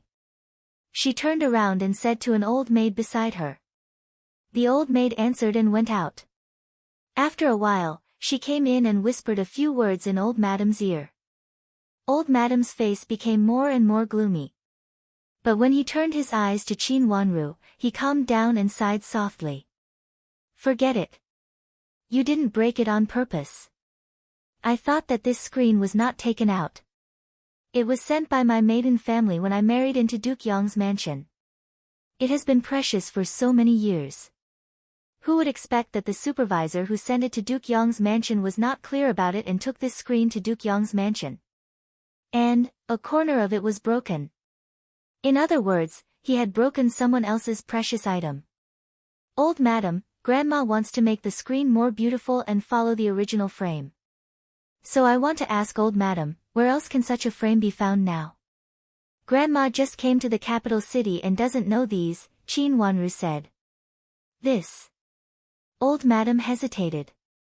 Grandma, just say it. Since Grandma said so, if you don't say it, it will seem that our mansion is too stingy. Qin Yuru sat beside old madam of Duke Yong's mansion, reached out to pull her sleeves and said in a spoiled manner. This. I'm afraid it's gone now. The frame from so many years ago is different now. Old madam of Duke Yong reached out to touch Qin Yuru's hair and said helplessly. Then there must be the best frame now. Make one. Qin Yuru was trying to please old madam. Of course, she would say anything nice. Before Qin Wanru could say anything, Qin Yuru interrupted her and put on a look as if she could make the decision. Forget it. Old things are old things. In fact, it's not about the value. Old madam said with a smile. It meant that the price of such old things was higher than the sky and could not be compared with the general market price. Qin Wanru was speechless. In this way, it seemed that Qin's mansion was in the wrong. Old madam, I have to take a look at it. Maybe it's possible to have such a framework now. Why don't you let me take a look at it again and then find something similar on the street? Qin Wanru said respectfully, with a sincere intention to compensate for this thing. This is still. Old madam thought for a while and wanted to refuse, but was interrupted by Qin Yuru who shook her hand. Grandma, let me and my second sister take a look. Maybe there is really a similar one. Okay. Old madam's eyes flashed and she nodded. Just now, the old maid had reported that the screen had been brought over and was placed in the yard. Qin Wanru and Qin Yuru came to the yard and carefully observed the corner of the screen. Qin Wanru even reached out to touch it. While touching, she casually asked Di Yan beside her, "Child, do you have such a similar screen in your mansion? The color of the four seasons is brighter." I really didn't pay attention to it. Di Yan shook his head. He usually did not pay attention to these things. "I heard from Grandma that there is a cousin in your mansion. I don't know if she knows the latest frame in the capital city now." Qin Wanru lowered her head, as if she just said it casually. Chapter 200. Cousin, is there another cousin in your mansion? Qin Yuru raised her head and looked at Di Yan. She tried to pretend to be indifferent and asked. She had been in the capital city for a while, but she didn't see any cousin in Duke Yong's mansion, so she naturally wouldn't ask about it. "No, she left a long time ago." Di Yan's heart skipped a beat. He looked away guiltily and pretended to carefully examine the broken screen frame. "Left? When did she leave?" Qin Yuru's intuition told her that there was something wrong. She was suspicious, but she still smiled. Di Yan coughed in a low voice. "Before you came, she had something to do at home and left. She left before I came. Why didn't I know?" At this time, Qin Yuru was sure that there was something wrong. Although the jealousy in her heart couldn't be extinguished, the look on her face became more and more gentle. "It's not a big deal. When she came to see my mother occasionally, she stayed for a day or two and then left." Di Yan felt more and more uncomfortable. He knew his own affairs. There was definitely something between him and Ning Kaisian. Countess Yong had always wanted to marry Ning Kaisian. Although Ning Saishian's family was not as good as Duke Yong's mansion, she was related to Countess Yong by blood. If Ning Kaisian married into Duke Yong's mansion, it would be good for her. At least they would be of the same mind. Since Countess Yong married into Duke Yong's mansion, she had been restricted by old madam of Duke Yong's mansion in every way and was very dissatisfied. If Ning Kaisian married into Duke Yong's mansion, she would be closer to Countess Yong. For this reason, Countess Yong wholeheartedly wanted to matchmake Ning Kaisian and Di Yan. But this was opposed by old madam.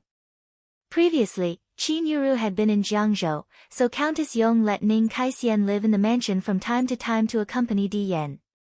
Ning Kaisian naturally seized this opportunity to please Countess Yong, and at the same time, she was affectionate with Di Yan. This was going to happen, but unexpectedly, Ning Saishian's elder passed away. This matter was delayed deliberately by old madam. Later, old madam said that Ning Saishian's horoscope did not match Di Yan's and proposed to marry Qin Yuru. After being reprimanded by old madam, Countess Yong had no choice but to express her intention to marry Madame Di of Jiangzhou. Later, when Qin Yuru went to the capital city, it was inconvenient for Ning Kaisian to appear in Duke Yong's mansion. When everyone in Qin's mansion went to the capital city and Qin Yuru returned to Qin's mansion, Ning Kaisian would occasionally stay in Duke Yong's mansion for one night or visit Countess Yong from time to time. Unfortunately, Qin Huayong became Ning Yuan army general again and was also a close minister of the emperor. Even though his official rank was not high, his identity as the vice commander of the Imperial Guards camp still elevated his status. Ning Saishian's status had long fallen far behind Qin Yuru's and could no longer be compared with her.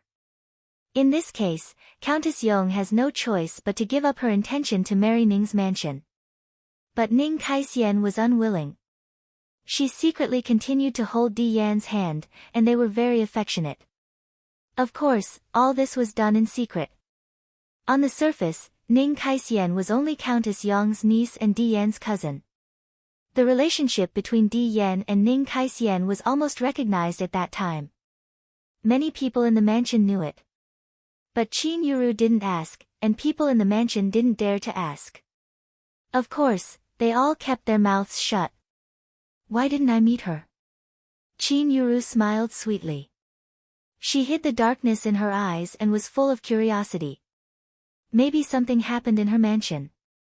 After all, she belongs to someone else's mansion. She can't always live in our mansion. Di Yan said impatiently. He got up and looked at the screen a few times. Then he turned and walked into the room. When Ning Caishian's matter was mentioned, he was very annoyed. At this time, he didn't know how to deal with it. He felt that both sides were good. He and Ning Caishian had been friends since childhood. Even though she was not as beautiful as Qin Yuru, she had been gentle and obedient to him since childhood. The two of them had been in love with each other since a long time ago, and they had pledged their undying love to each other. But Qin Yuru was also very good. Not only was she beautiful, but she also had a good family background, which would be helpful to him in the future. Actually, he wanted both of them. Seeing Di Yan walk into the room, Qin Yuru's face darkened, and her eyes were cold. She gritted her teeth, looked back at Qin Wanru, and asked in an unfriendly tone, "How do you know that there is a cousin living in my cousin's mansion? Big sister doesn't know about it." Grandma said that everyone in Duke Yong's mansion knows about it. Nanny Duan came to Duke Yong's mansion once and occasionally heard a few servants talking about it. It should be something that everyone in the mansion knows. Just now, I suddenly thought of changing the frame of the screen, and naturally, it should be changed to a new one. This cousin is about the same age as Big Sister, so she certainly knows the fashionable things in the capital city. So I want to ask her about it. Qin Wanru patted the frame beside her hand, took 2 steps back, and said while looking at the frame carefully. Yujie gave her a handkerchief. She picked it up casually and wiped her hands. Then she said to Qin Yuru, who had a gloomy face, "Big sister, let's go in. We have to do a good job with the framework, otherwise it will be our fault. You go in." Qin Yuru was not in the mood to flatter old madam at this time. Thinking that Di Yan had a cousin by his side, and everyone in the mansion knew about it, but she did not know it at all, she felt uncomfortable. Suddenly, she thought of the scene between Di Yan and Qi Rongji. Qi Rongji had just arrived in Qin's mansion, and Di Yan did not have many opportunities to meet her, but they had already been so affectionate. This so-called cousin had lived in Duke Yong's mansion for a period of time, and had a closer relationship with Di Yan. Something might have happened between them. "Big sister, don't you go in." Qin Wanru was about to step forward. Hearing Qin Yuru's words, she looked back at her with confusion. "I have something to do." Qin Yuru said forcefully, turned around and walked out of the courtyard. She had lived in Duke Yong's mansion for a period of time, so she was naturally familiar with it. Walking out of the courtyard, she thought for a while and went to Di Yan's courtyard. She remembered that Di Yan had 2 servant girls. She did not like them in the past and thought they were all evil.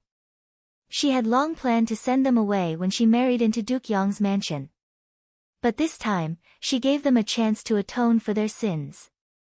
Seeing Qin Yuru leave with a cold face, Qin Wanru smiled slightly and then re-entered the room. After bowing to old madam, she said, "Old madam, if you can't find the original frame, can you use the latest frame in the capital city?" "Yes." Old madam had said that she did not need to care about it, so she would certainly not embarrass Qin Wanru at this time. She nodded immediately. Since the matter had been solved, Qin Wanru naturally had to leave. After bowing to old madam again, she left with Yujie. Di Yan did not intend to go to Qin's mansion, so he did his duty as a master and sent Qin Wanru out. When he arrived at the gate of the mansion, he looked around and did not find Qin Yuru. His face changed slightly and he asked the servant beside him, "Where is cousin Yu?" "I don't know. I saw cousin Miss go out of the courtyard before." The servant said blankly. "Let's go." Di Yan hurried back. But he met Qin Yuru halfway. Seeing Qin Yuru's calm face, Di Yan was relieved and hurriedly greeted her. "Cousin Yu, where did you go just now? I thought you were waiting at the gate of the mansion." "I went to the courtyard where I lived before and bought some things on the street when I was here before. I was in a hurry when I went back to the mansion and forgot to bring them with me," Qin Yuru said with a smile. Although she secretly gritted her teeth in her heart, she did not show it on her face. That bitch and her cousin had been in love with each other for a long time. Moreover, they once said that one of them would marry no one but her, and the other would not marry no one but her. Although the matter between Qin Yuru and Di Yan was still a little uncertain before, it was settled after Qin Huayong's appointment. The two servant girls also knew that Qin Yuru would be their mistress in the future. Hearing Qin Yuru's question, of course, they would not hide the matter of Ning Kaixian. Not only did they tell the matter between Ning Kaixian and Di Yan, but also said that Ning Kaixian had sent someone to Qin's mansion to find Di Yan, saying that she was ill, and invited Di Yan to Ning's mansion. It was said that Miss Ning was very delicate. When she talked with Di Yan, she even fainted out of grievance. The reason why the two servant girls knew about this was that Di Yan had sent someone to his courtyard to get a few good ginsengs for the delicate Miss Ning. And the two servant girls also said that they had seen this delicate cousin falling into the arms of the heir several times. Whenever she thought of what the two servant girls said, Qin Yuru almost gritted her teeth to pieces. But she also knew that she could not directly lose her temper at this time. What happened to Qi Rongji previously almost made Di Yan unhappy. Oh, okay. Do you need anything else? You also bought some and put them at my place. At this time, Di Yan only wanted to send Qin Yuru away. How could he refuse? Put them at cousin's place. Seeing Di Yan's expression, Qin Yuru became more and more resentful. Her hand holding the handkerchief clenched fiercely, but her face remained relaxed. Okay, then I will send cousin out. Cousin Wanru should have left now. I will send another carriage to send you.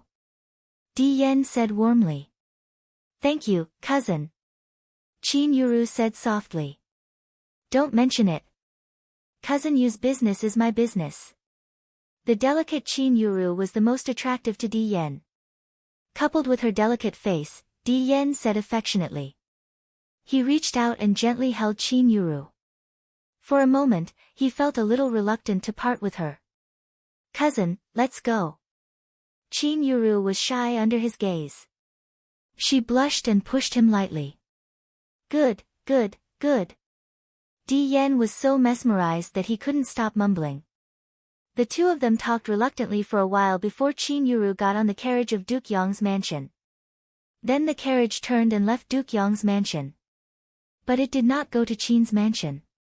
Instead, it turned in another direction on the street and went to the Ning's mansion that the two servant girls told Qin Yuru about. Chapter 201. When Qin Yuru's carriage arrived in front of Ning's mansion, she did not get off the carriage directly. She sat in the carriage and looked up and down at the desolate scene of Ning's mansion, with a bit of sarcasm on her face. How could a girl from such a shabby place be a lady from a good family? How could she call herself cousin Miss? She was just a poor family. What she did not notice was that another carriage was parked among several carriages at the corner. Qin Wanru sat in the carriage, slightly lifted the window, and looked at the gate of Ning's mansion. Qin Wanru had known that Qin Yuru would not swallow this, so she naturally waited here to watch the fun.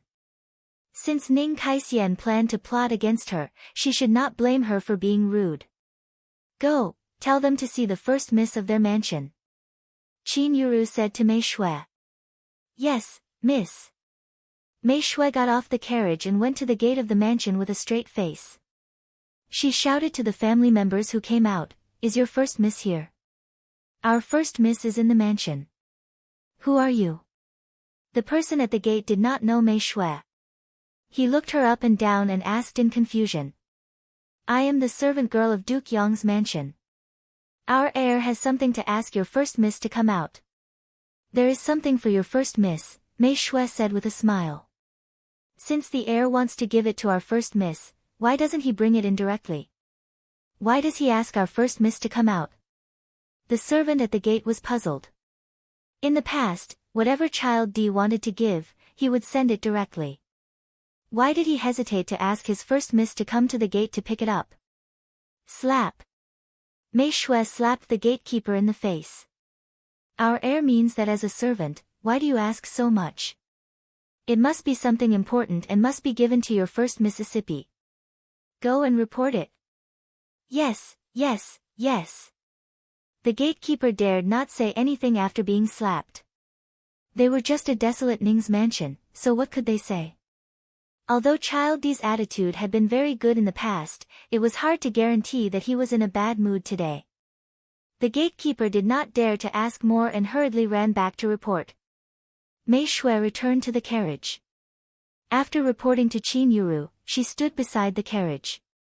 The gatekeeper came back very quickly.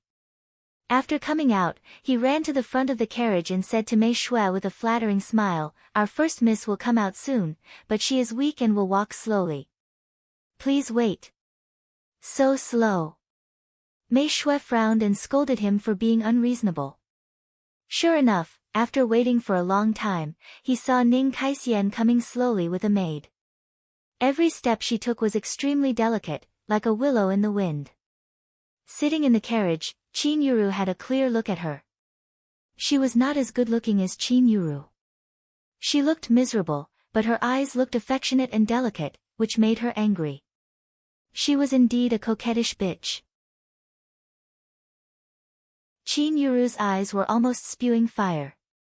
This bitch used to regard herself as the future female master of Duke Yong's mansion. It is said that she once beat the 2 servant girls. What a joke. Cousin, why don't you come in?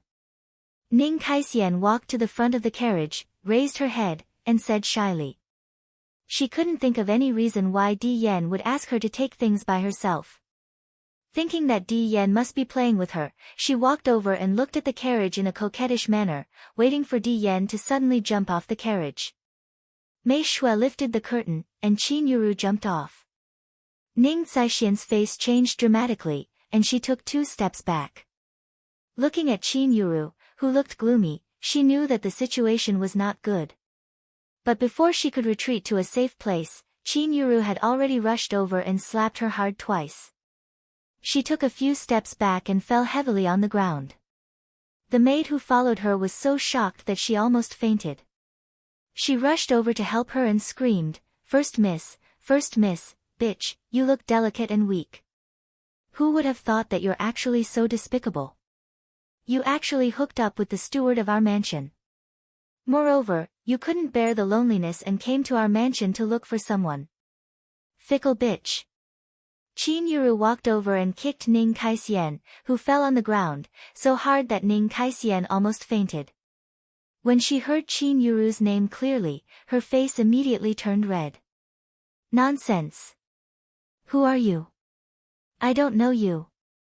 Of course you don't know me. You have an affair with the steward of our mansion.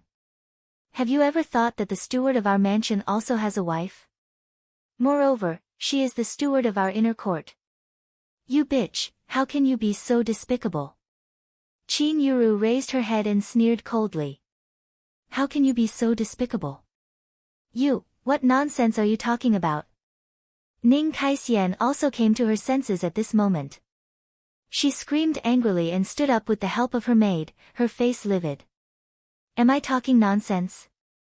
Do you want me to find a few people to confirm that your maid deliberately came to my mansion to find a man? You look like a lady from an aristocratic family, but what you have done is really disgusting. Even if your Ning's mansion has declined, you don't have to be so despicable. Qin Yuru came prepared. She took out a hairpin from her sleeve and shook it in her hand. Look, I have your hairpin as proof. Your name is printed on it. I don't think Kai refers to you, right? This hairpin was found secretly in Di Yan's room by 2 servant girls. It was indeed Ning Caishian's. She deliberately left it in Di Yan's room. Now it was in Qin Yuru's hand, which was the evidence. They had made such a big noise that it had attracted a lot of people. There was no place in the Ning's mansion, and there were shops on the side. Such a big noise immediately gathered a large group of people. Originally, people thought it was a little unbelievable that a lady from an aristocratic family seduced a steward. Even the steward of a big mansion was a servant. Although the Ning's mansion had declined, she was still a lady and her status was different from that of ordinary people. However, after seeing Qin Yuru take out this hairpin and Ning Caishian's pale face, everyone actually believed it. For a while, the crowd was talking about Miss Ning Kaisian. She looked like a noble lady in daily life, but unexpectedly she was such a woman. Some local ruffians were also here, and some even talked lewdly to Ning Kaixian, treating her as a prostitute in a brothel. Ning Caishian's face turned blue and then white. Until now, she still had not figured out who came and why they suddenly dealt with her. It was impossible for her to have an affair with the steward. At most, she seduced Di Yan. Originally, Countess Yong wanted Di Yan to marry her. Why should she let the Miss of Qin's mansion marry him? Ning Kaixian was dissatisfied, so she tried to seduce him. She even worried that he would always live in the Qin's mansion, so she specially sent a servant girl to guard him at the door. Unexpectedly, when the servant girl sneaked to Di Yan's mansion to find him, she was caught by the people of the Qin's mansion and even led them to her. Ning Kaixian was anxious and flustered. Fortunately, the old maid of the Qin's mansion was very easy to talk to. She only said that she could marry into Duke Yong's mansion, but said that it was the second miss of the Qin's mansion who was really obstructing this matter. She said that the second miss had a good relationship with Di Yan and wanted to marry into Duke Yong's mansion together. If the second miss married into Duke Yong's mansion, she would not want her even if she was a concubine. If it was only a word from the old maid, Ning Kaixian did not quite believe it. But she remembered that Di Yan once said in front of her that among all the misses from aristocratic families in the capital city, the second miss of Qin's mansion was the most beautiful. At that time, she paid attention to it. Now that she compared the words of the old maid, how could she let go of the second miss of the Qin's mansion? She immediately thought of ways to deal with her. The hairpin she got from the Qin's mansion had now been sent to a local ruffian. When the time was right, she would directly ask someone to ruin the reputation of the second miss of the Qin's mansion. She would say that the second miss of the Qin's mansion had an affair with a local ruffian and gave him the hairpin, which had the word Qin on it. Unexpectedly, before she started her plan, someone came to the door with her hairpin. In a flash, Ning Kaixian actually knew who the person in front of her was. Looking at Qin Yuru's beautiful face, she felt that she immediately understood. Second Miss Qin, do you know what the crime of framing others is? Ning Kaixian was so angry that her whole body trembled. If she had known that the second miss of the Qin's mansion was not an easy person to deal with, she would have acted faster and directly ruined her reputation. She was not cruel enough and missed the opportunity. Now she came to find her first.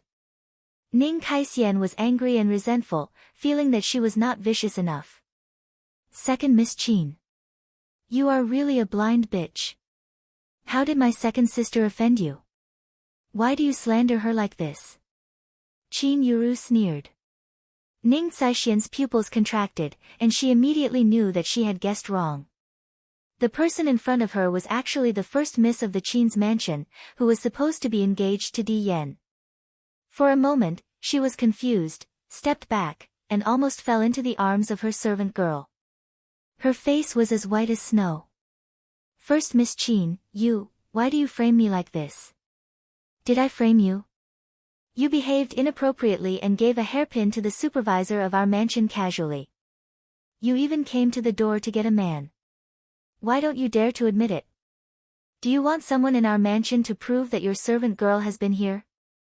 With the information from the two servant girls, Qin Yuru was now very confident.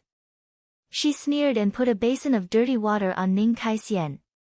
The anger she had suffered from Qi Rongji before was all vented on Ning Kaixian. She looked Ning Kaixian up and down, and her eyes were full of contempt. What? You dare to do it, but you dare not to say it? You are so old, but you still don't get married. Is it because you want to pay the price? Ning Kaixian was older than Di Yan. Originally, she was going to be engaged to Di Yan, but because old madam did not agree and she was in mourning, it was delayed. You are too much. Is it because of my cousin? I gave this hairpin to my cousin, and I went to Duke Yong's mansion to look for him. I was going to be engaged to Duke Yong's mansion, but because of you, my cousin, said he wanted to marry you. But even so, you should not ruin my reputation. Ning Caishian's face was pale, and her eyes were full of despair. Looking at Qin Yuru, 2 lines of tears fell from the corners of her eyes. After saying that, she rolled her eyes and fell backward. The servant girl hurriedly held her.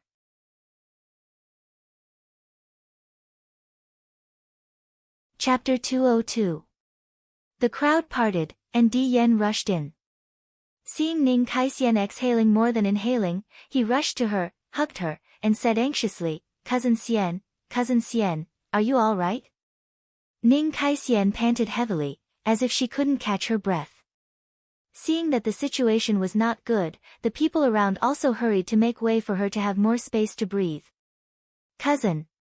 Seeing Di Yan come in and hug Ning Kaixian without asking her, Qin Yuru was so angry that her face turned pale. Shut up. Looking at the delicate Ning Kaixian in his arms, Di Yan said angrily.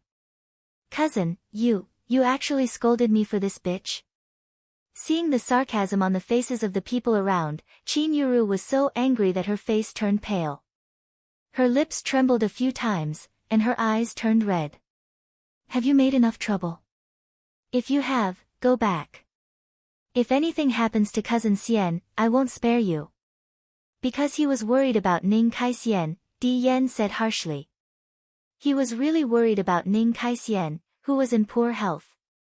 She would get sick at the slightest movement. She was very delicate. You, actually. Tears fell from Qin Yuru's eyes. After taking 2 steps back, she covered her face with the handkerchief in her hand and ran back. Seeing that the situation was not good, Mei Shui hurriedly called her miss to chase after her. Seeing that Qin Yuru left the carriage and ran away, Di Yan was also anxious. He turned around and wanted to pull Qin Yuru, but his hand was caught by Ning Kaixian.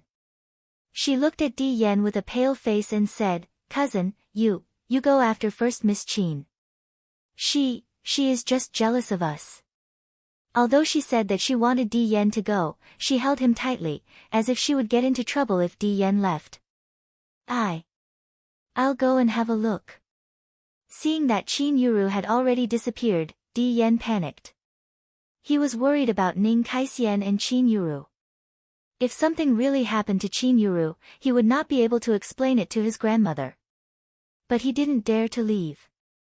Ning Kaixian was so weak that she couldn't stand too much suffering. If something really happened to her, what should he do? At this point, the sweat on his forehead came down. The doctor is here, the doctor is here. Someone shouted from outside the crowd, and the crowd hurriedly let the doctor in. A middle-aged doctor rushed in with a medicine box on his back. He was sweating profusely, and it could be seen that he was really anxious. I don't know this doctor. I don't want him. Ning Kaixian said, short of breath. Quick, go and invite the young miss who has been waiting for you. The old doctor. Di Yan hurriedly said to Ning Kaixian's maid. At this time, you still want to pick a doctor. Could it be that this illness is fake? Yu Jie shouted in the crowd. Qin Wanru had already gotten out of the carriage when Qin Yuru was making a scene. She had asked the coachman to invite the doctor, and Qin Wanru had already picked the doctor before the battle. Qin Wanru had already picked the doctor. That's right. Who doesn't see a doctor?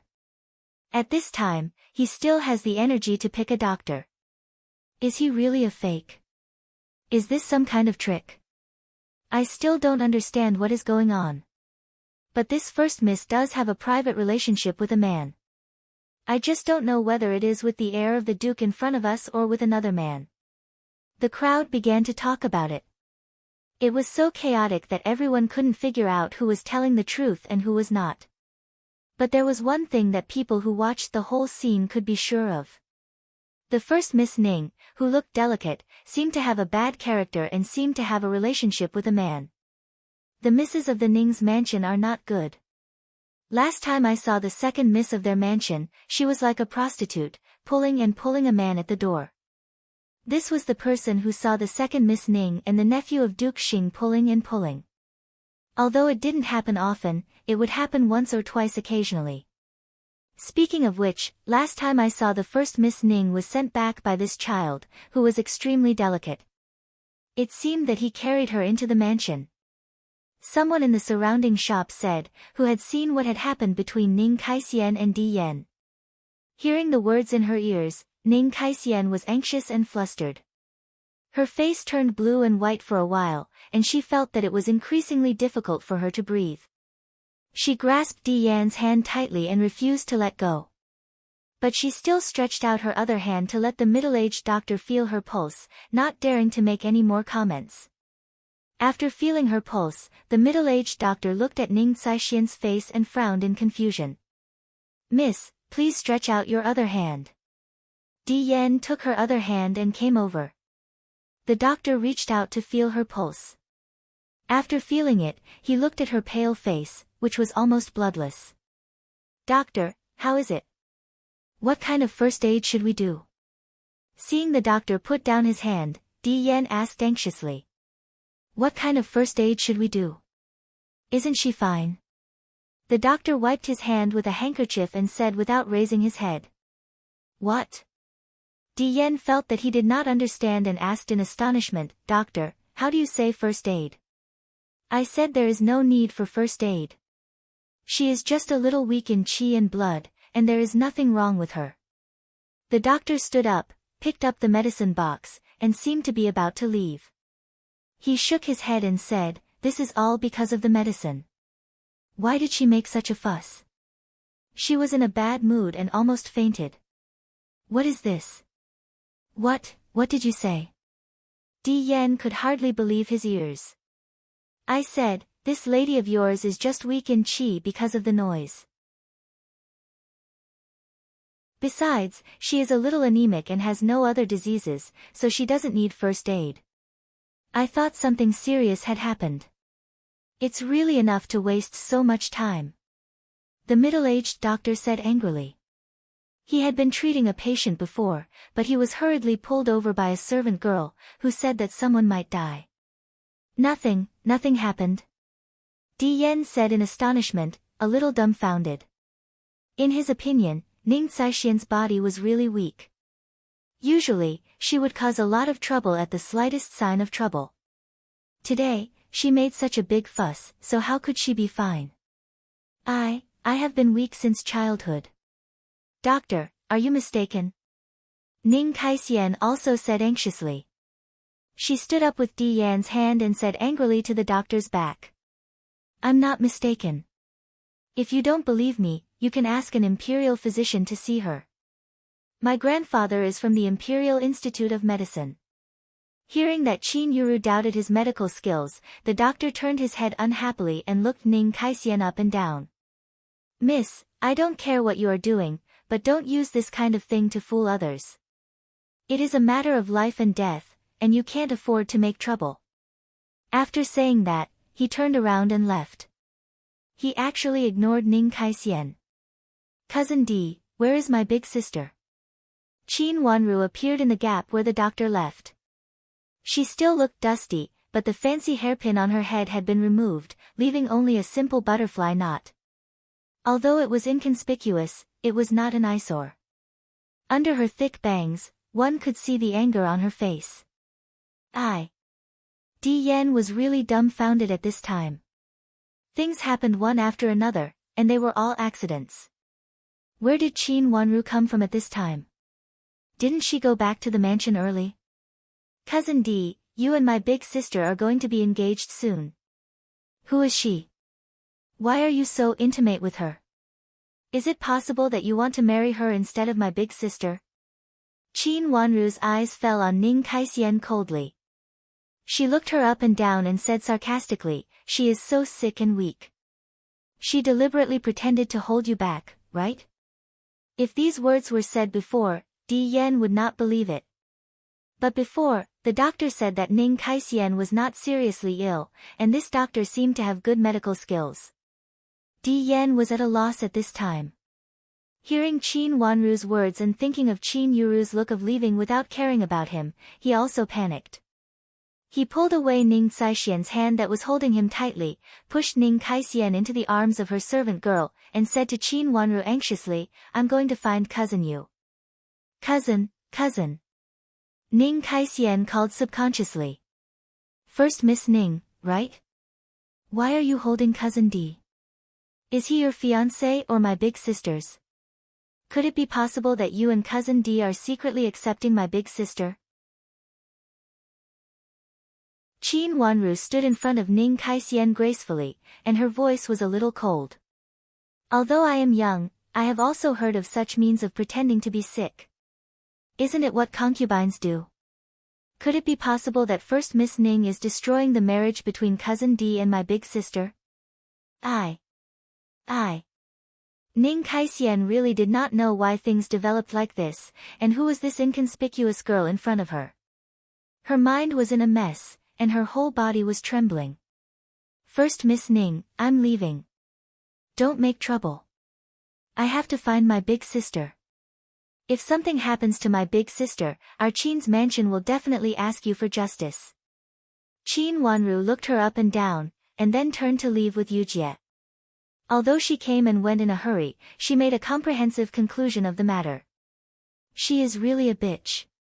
She even wants to destroy other people's marriage.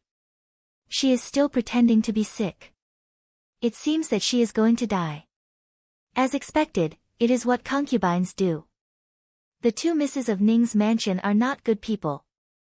The people around understood and immediately burst into laughter. No one would be polite to such a bitch who wanted to destroy other people's marriage. Especially when she pretended to be delicate and didn't let go of Di Yan just now. No one knew who first threw the rotten leaves in his hand, and it hit Ning Caishian's face. Then someone threw eggs, rotten fruits, and some other rotten things. Seeing that the situation was not good, the doorman and servant girl of Ning's mansion hurriedly protected Ning Caishian and retreated into the mansion. But even so, Ning Caishian was still hit by a few rotten eggs, and she retreated to the door in embarrassment. Leaning against the door, Ning Caishian gasped heavily. She felt that she was out of breath and wanted to faint. In the past, she had always been delicate and had never suffered like this. Everyone was careful when dealing with her, for fear that she would faint if they were not careful enough, and that would be a little unpleasant to hear. "First miss, let me take you to change clothes first. This is too smelly." The servant girl pulled her and ran inside, while pinching her nose and saying.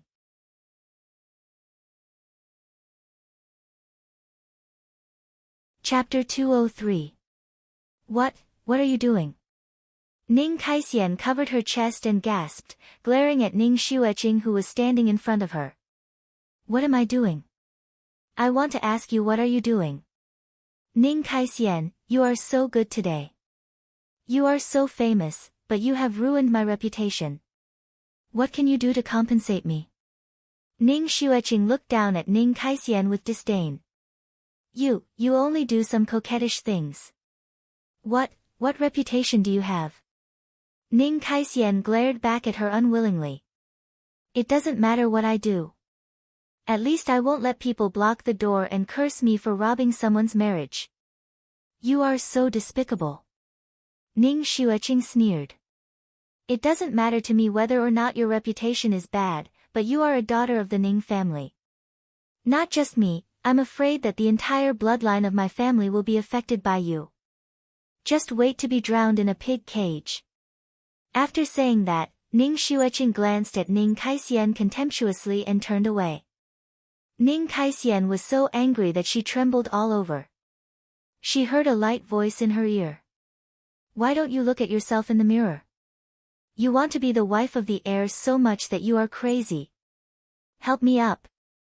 She gritted her teeth and snapped at the servant girl who stood foolishly beside her. "Yes, first miss." The servant girl quickly reached out and pulled her up. After standing still and slightly gasping, Ning Caishian gritted her teeth and said, "Quick, take me to see my father." At this point, she would not sit still and wait for death. No, she must marry into Duke Yong's mansion. In any case, she would not let go of Di Yan. No matter who stood in her way, she would lift the veil. The venom in her heart overflowed little by little. Qin Yuru had hurt her to this point, so she would never let her go. The unremarkable girl with gray hair and hair just now should be the second miss of Qin's mansion, right? At this moment, Ning Kaixian was soberly aware that no one would fancy such an inconspicuous and not so young girl. She couldn't waste the hairpin she had given her at that time on her. In this case, she would push the matter of dealing with the second miss of Qin's mansion to the first miss of Qin's mansion. Since the people of Qin's mansion were ruthless, they could not blame her for being ruthless. When Qin Wanru's carriage returned to the mansion was in a mess. Madame D ignored her health and rushed to Duke Yong's mansion with Qin Yuru. Madame Dowager originally wanted to stop Madame D for a while and then make a long-term plan, but was stopped by Shui Rulan, so she let Madame D solve it herself. After greeting Madame Dowager, he told her what he had seen. Madame Dowager sighed and said, "The heir of Duke Yong's mansion is not a good match." Old grandma was old and experienced many things, so she had seen many people. She felt that Di Yan was no match for Qi Tianyu. However, Madame D insisted on breaking off the marriage and even schemed against Qin Wanru. Now it was hard for her to make a concession. "Mother, we can't intervene in this matter. Let them solve it themselves." Shui Rulan sat aside and comforted old grandma softly. "Yuru, alas." Old grandma sighed helplessly and didn't know what to say. "Grandma, can't the marriage be done?" Qin Wanru asked curiously. "No, it can't be done. Even if Madame D is, it can't be done." Old grandma said slowly and reached out to rub her forehead, feeling a headache. The marriage between the two families had not been settled yet, but Di Yan was already like this. If it was settled in the future, it would be even worse. Qin Wanru chatted with old grandma for a while and left when she saw old grandma's look slightly better. After returning from old grandma's place, Qin Wanru asked someone to call Dong Xiu'er over. Dong Xiu'er had caught a cold before, so she didn't look well. Qin Wanru asked her to sit on a small stool, and her eyes fell on Dong Xiu'er's face quietly, but she didn't say anything. Dong Xiu'er panicked under Qin Wanru's gaze. She reached out to pinch her handkerchief and crumpled it into a ball. After a long while, seeing that Qin Wanru didn't say anything, she raised her head and looked at Qin Wanru timidly. Then she said, "Second miss, why are you looking for Xiu'er? Is there anything wrong with my mother?" "Xiu'er, you and Nanny Dong followed me to the capital city. After arriving in the capital city, you have been staying in the mansion and almost never left the yard. When did you meet a man outside?" Qin Wanru asked lightly. Her dark watery eyes were shining with moist luster. She looked very quiet, but if you looked closely, you would feel that she had seen through you. Dong Xiu'er's hand trembled, and she almost dropped the handkerchief in her hand. Her face became paler and paler, and she murmured, Second miss, I don't know what you're talking about. Don't you understand?" Qin Wanru smiled slightly and said meaningfully. Dong Xiu'er was so scared that she stood up and shook her hands. "Second miss. I really don't know. Please tell me. You really don't know, or you deliberately don't know. In fact, it's very simple. Go and bring Chu here." Qin Wanru leaned back and said with a smile in her eyes. Her words were very kind, and the smile on her face was also very gentle, but it made Dong Xiu'er feel like she had been hit hard in the heart. She took a step back in panic and almost tripped over the square stool she had just sat on. Second miss, Chu-er sent a hairpin out. You don't need me to remind you, do you? Qin Wanru looked at Dong Xiu'er calmly as if she had seen everything. Second miss. I. Dong Xiu'er's pale face suddenly turned red. She was so guilty that she almost didn't know what she was saying. Do you still want to hide it from me? Or would you like to let your mother and me come here to ask? Qin Wanru's smile became more and more gentle. Second miss, Dong Xiu'er was ashamed and her eyes were red, but she was still a little hesitant. She looked at Qin Wanru and Qing Yu and Yujie standing behind her, and bit her lips, unable to speak. Qing Yu whispered in Qin Wanru's ear, "Miss, I will bring him here and confront him face to face." Qin Wanru nodded. Seeing that Qing Yu was really going to leave, Dong Xiu'er panicked and subconsciously reached out to stop her.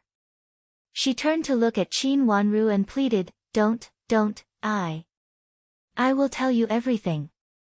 Qin Wanru said slowly, "Say it, I am listening." Dong Xiu'er was trembling all over, and then she covered her face and cried. Qin Wanru said, "Let Xiu'er sit down and pour a glass of water for her." Qing Yu backhandedly helped Dong Xiu'er sit down, and Yujie poured a cup of tea for her and put it in front of her. "I am afraid you don't know that the hairpin is now in the hands of a woman." Seeing that Dong Xiu'er was just crying and choking with sobs, Qin Wanru picked up the tea at her hand and took a sip, then said lightly, "What?" Dong Xiu'er stopped crying and raised her tear-stained face in astonishment. "Is it very strange?" Qin Wanru raised her beautiful eyebrows. "It is a trap set by a woman. No matter who you met, I don't think you will fall in love with a woman at first sight and give her the hairpin in private. The most important thing is that the hairpin is engraved with the character Qin. You are my maid, so the hairpin engraved with the character Qin should be mine." Qin Wanru said with a slightly serious face. How could it be?" Dong Xiu'er said in shock. "Nothing is impossible. Xiu'er, I don't know if you are so well protected by Nanny Dong that you don't even know the ways of the world." Qin Wanru confirmed. "But this hairpin was given to me by Qing Shui." Dong Xiu'er's eyes were red and she looked incredulous. Qin Wanru said coldly, "Do you think anyone can have such a hairpin? You have lived with your mother in Jiangzhou for such a period of time, so you should have gone to the jewelry store to have a look. Can such an accessory really belong to a maid like Qing Shui?" Her words made Dong Xiu'er speechless for a while. In fact, she had been panicking. Since she got the hairpin given to her by Qing Shui, was this actually one of the reasons why she subconsciously gave this hot hairpin away? "Dong Xiu'er, Nanny Dong came to the capital city because of me. I thought Nanny Dong's craftsmanship was good, so I brought her to the capital city. She also did a good job. Nanny Dong and I can be regarded as guests and hosts who get along well with each other. If Nanny Dong was finally dismissed because of you, you should know the final result. The capital city is not Jiangzhou, where you are unfamiliar with the people and the place.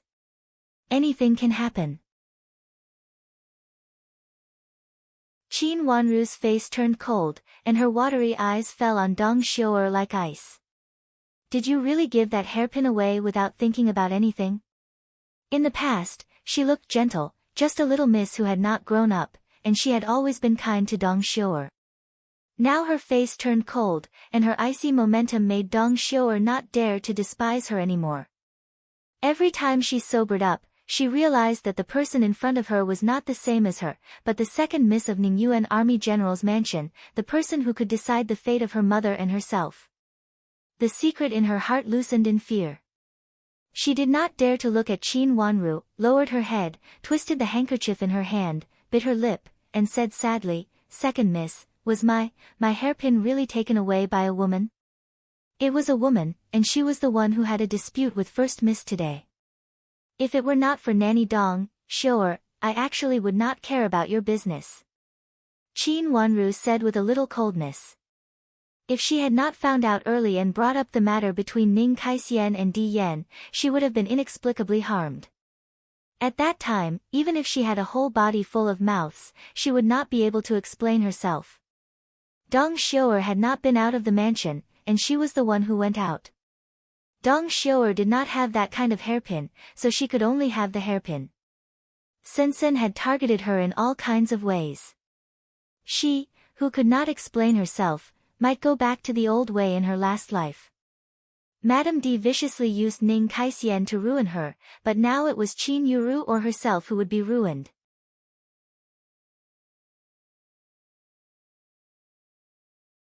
Chapter 204. Dong Xiuer's story was simple. The hairpin was given to her by Qing Shui, who said that it was a reward from her master. Qing Shui said that although she was a principal maid in Jifang Pavilion, she was not favored. In the past, Second Miss did not really treat her as a confidant. The purpose of giving the hairpin to Dong Xiuer was not only to make friends with her, but also to let Nanny Dong put in a good word for her. Dong Xiuer saw Qing Shui's situation in Jifang Pavilion clearly, so she felt that what Qing Shui said was true. Therefore, she accepted the hairpin after Qing Shui repeatedly hinted. Dong Xiuer once saw the man when she accompanied Qing Shui to Madame D's place to do something. Originally, Qing Shui and her maid Chu went together. But when they were about to leave, Chu suddenly had a stomachache, so she asked Dong Xiuer to help her. Dong Xiuer then happily went. On that day, Qin Wanru was not in the mansion, and Nanny Yu was called away by Shui Rulan. Dong Xiuer left with Qing Shui very carefully, so no one noticed that she had left. And on that day, she saw a handsome man. After the two of them accidentally bumped into each other, the man gently pulled her up. Then, he affectionately asked for her name and said that he had never seen a woman like her before. He fell in love with her at first sight and wanted to ask the elders of her family to marry her. Dong Xiuer had been protected by Nanny Dong in the past, so she had never seen such an affectionate and gentle man. She blushed for a moment, but she still told him her name. Then the man left a jade pendant as a keepsake and left. When Qing Shui came over, she happened to see the man saying goodbye to Dong Xiuer and asking her to take good care of her. He said that it would not be long before he came to marry Dong Xiuer. Although Dong Xiuer was older, she had never encountered such a thing. At that time, she was also frightened. But later, Qing Shui repeatedly said that the man was good. He was a cousin who had a relationship with Qin's mansion and was a Xiuzai. His family had some property, a good reputation, and a good talent. If she could marry this man, she would not have to work so hard in the future. Dong Xiuer said a lot of nice things about this man. She was really moved. She hid the jade pendant and came back with Qing Shui. Then, Qing Shui brought a letter from time to time, saying that when the Xiuzai entered the mansion, he secretly had someone send it to her place and asked her to bring it to Dong Xiuer. After a while, Dong Xiuer was full of wanting to marry this promising Xiuzai. Qing Shui also said that the Xiuzai had given her a jade pendant, so she had to express her gratitude. Qing Shui hinted that the jade pendant was very valuable, so she had to give him something of equal value. The only thing she had in her hands was the hairpin that Qing Shui had asked Madame Dong to put in a good word for her. That was how Chu came to send the hairpin. As for the place, Qing Shui had helped her discuss it before. Cousin. Qin Wanru looked at Qing Yu. Compared with Yu Jie, Qing Yu knew more about the affairs in the mansion. Qing Yu thought for a while and said with certainty, "No, our Qin's mansion has just moved here. Madame D's maiden family is Duke Yong's mansion. If he is not from Duke Yong's mansion, he has no other cousin." Qin Wanru narrowed her eyes and said, "Then where did he come from?" "Miss, I'll go and check." Qing Yu turned to leave, but was stopped by Qin Wanru. "Xiu, how long ago did you see him?" "About a month ago." Dong Xiuer bit her lip, lowered her head, and told her the matter clearly. Qin Wanru was silent for a while and said, "It's been more than a month. I'm afraid it's hard to find out. Too much time had passed." "Didn't you say that there were always letters sent here?" Qing Yu said in confusion, "Since there are letters, we can naturally find out who has been coming here recently. A man in the backyard should be able to find out." Yu Jie shook her head and said, "A letter doesn't have to come here in person." Dong Xiuer bit the corner of her lips tightly, and tears fell down her cheeks one by one. By this time, how could she not understand that she had been deceived? It should be Qing Shui's intention to bump into the man that day. "Second Miss, it's my fault." Dong Xiuer knelt down, covered her face with a handkerchief, and cried. Qin Wanru frowned and looked at Yu Jie. Yu Jie hurried to help Dong Xiuer up. After thinking for a while, Qin Wanru asked calmly. Shower, if you see this man again, will you know him? Dong Shower wiped her tears and said, I should know him. Qin Yu, go and find out who came to the mansion. It was a man, a young man with good looks and a gentle manner. Qin Wanru ordered. Qin Yu blinked blankly and said, Miss, didn't you say you couldn't find him? Go and find out first. It doesn't matter if you can't find him, Qin Wanru said indifferently. This was just an idle game. Yes, miss. Qin Yu left in a hurry. After carefully analyzing these things, Qin Wanru had already thought about it. A trace of darkness flashed at the bottom of her eyes. She ordered Dong Xiu'er to say a few words and let her go back. Then she asked Yujie to find Chu Lu. After Chu Lu bowed, Qin Wanru asked, What's the matter with Qing Shui recently? I didn't find anything unusual about her. She mostly went to Dong Xiu'er's place. If something happened, she would help you. If nothing happened, she was very quiet. Chu Lu said. The task that Qin Wanru gave her was to keep an eye on Qing Shui. Qin Wanru said, Nothing unusual recently. Nothing unusual. Chu Lu shook her head with certainty. She always looks quiet and doesn't like to talk to me. Sometimes I want to lead her to say something, but she is always very vigilant. Vigilant?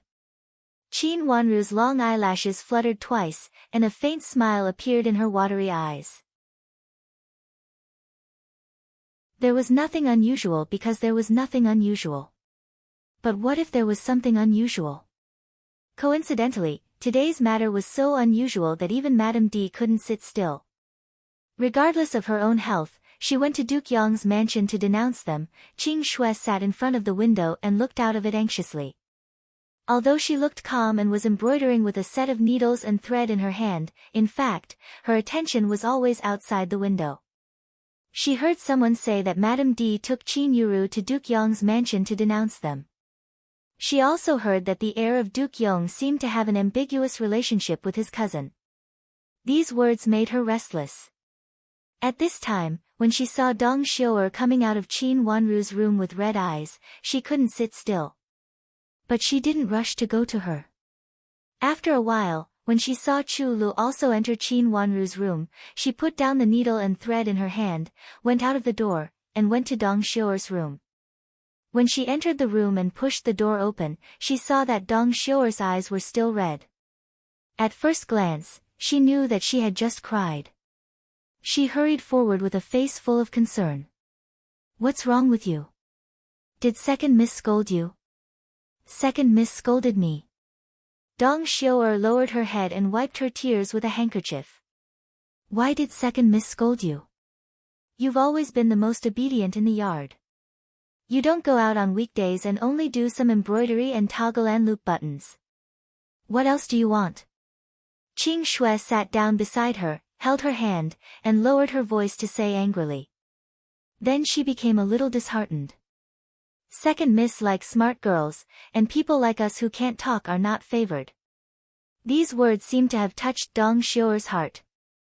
She nodded repeatedly and choked with sobs, unable to speak.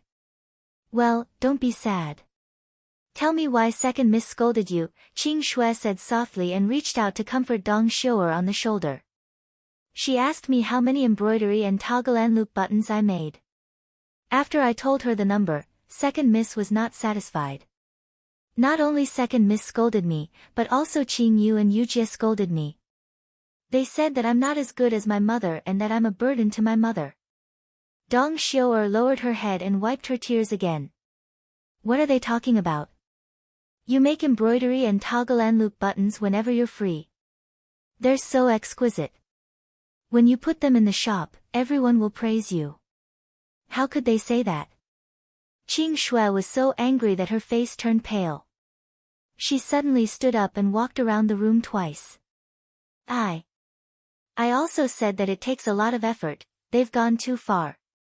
They let you do this kind of thing because they think you're easy to bully. Xiu'er, don't be afraid. You still have Nanny Dong. Even if they say that, you'll be fine as long as Nanny Dong is here, Qing Shui said angrily. Qing Shui said angrily.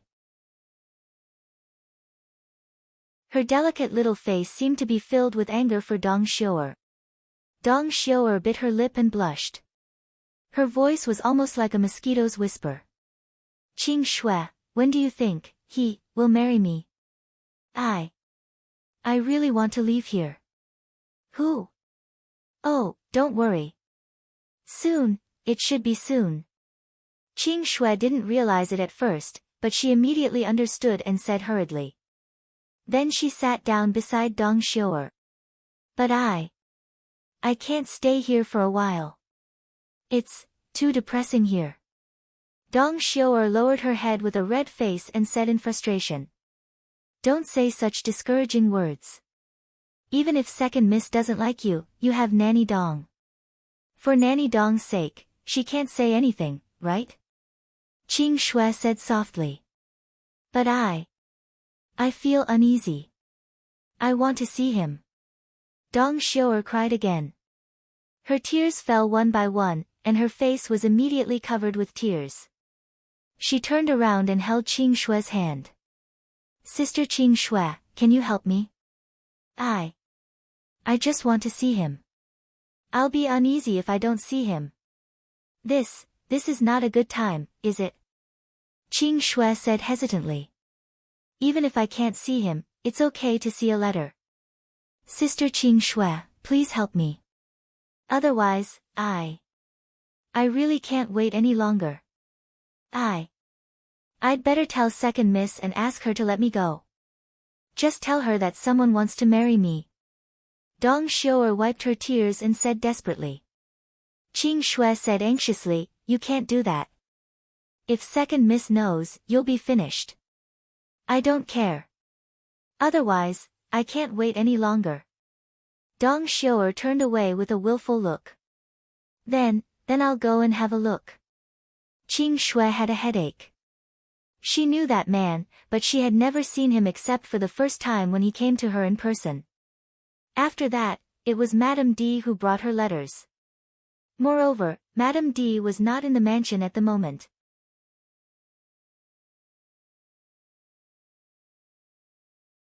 Chapter 205. Qing Shui went out and quietly took Dong Xiu'er with her. Since something happened to the first miss in the mansion, the second miss went to Madame Dowager's place to comfort her. The servants in the yard were also busy, so no one noticed that Qing Shui had left after coming back. However, even if they noticed, everyone was secretly speculating about the first Mississippi. It was not a big deal to talk about it in private with a few people they could talk about it. Qing Shui took Dong Xiu'er to the back door under such circumstances. The old maid at the back door had been sent away by Qing Shui. When Dong Xiu'er followed Qing Shui to the back door, she saw the man she missed standing under the tree at the door from a distance.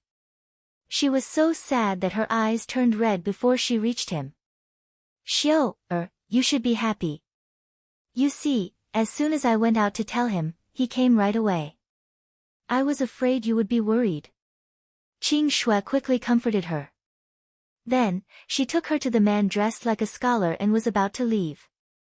However, her hand was grabbed by Dong Xiu'er. Dong Xiu'er trembled slightly and pulled her sleeve, looking at her imploringly, motioning her not to go. Qing Shui reached out to pull her sleeve and said, I'll stay here and see if anyone is coming.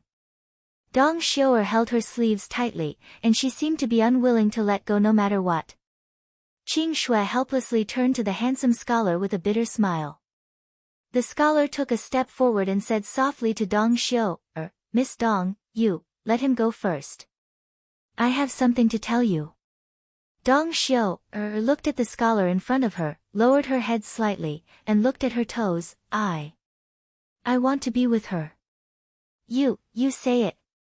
The scholar hesitated and said, It's not convenient for her to be here.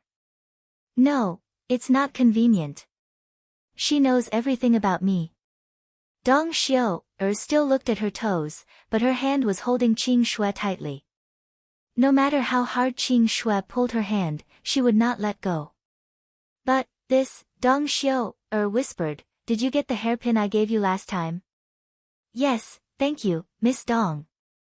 A trace of impatience flashed in the scholar's eyes. Fortunately, Dong Xiu'er lowered her head and could not see his expression. Dong Xiu'er seemed to be immersed in her own imagination and said, "You. What do you think? It's very delicate." "Thank you, Miss Dong. There's a spot on the hairpin that's broken. Do you see it? I accidentally hit it, but it's not a big one." Dong Xiu'er moved her feet slightly. She bit her lip, and her hands trembled slightly. "I saw it. It doesn't matter. After you marry me, I'll take you to buy a new hairpin." The scholar's voice was very gentle. It was a stark contrast to the impatience on his face. Dong Xiu'er suddenly raised her head and looked at the impatient expression on the scholar's face with tears in her eyes. At that moment, she no longer had any doubts. Not only the scholar, but also Qing Shui was very unhappy with Dong Xiu'er's clingy behavior.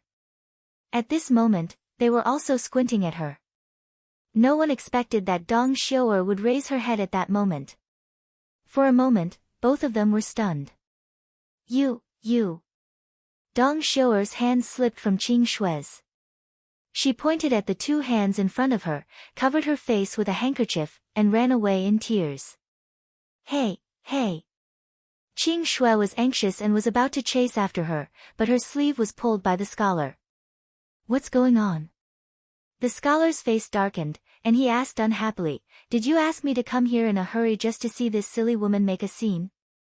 Qing Shui said anxiously, "No, you have to comfort her." "Comfort her? Who can comfort her like this? She's making a scene as if she's really a miss in the mansion." "Give me money," the scholar said unhappily. In fact, he was a local ruffian in the city. He was quite handsome, and he was asked to put on such a show. They had agreed that it would only be the first time, but he didn't expect that he would be asked to do it again in a hurry. "The old maid who came to invite you didn't pay. I'll talk to Madam later and ask her to send you the money. Madam isn't here right now. You should go back and wait." Qing Shui didn't expect the scholar to ask for money from her and said hurriedly. It was Madame D's people who went to look for the scholar. Now that Madame D was not here, she must have no place to take the money. "No money?" The ruffian who was dressed like a scholar turned his head and looked at Qing Shui.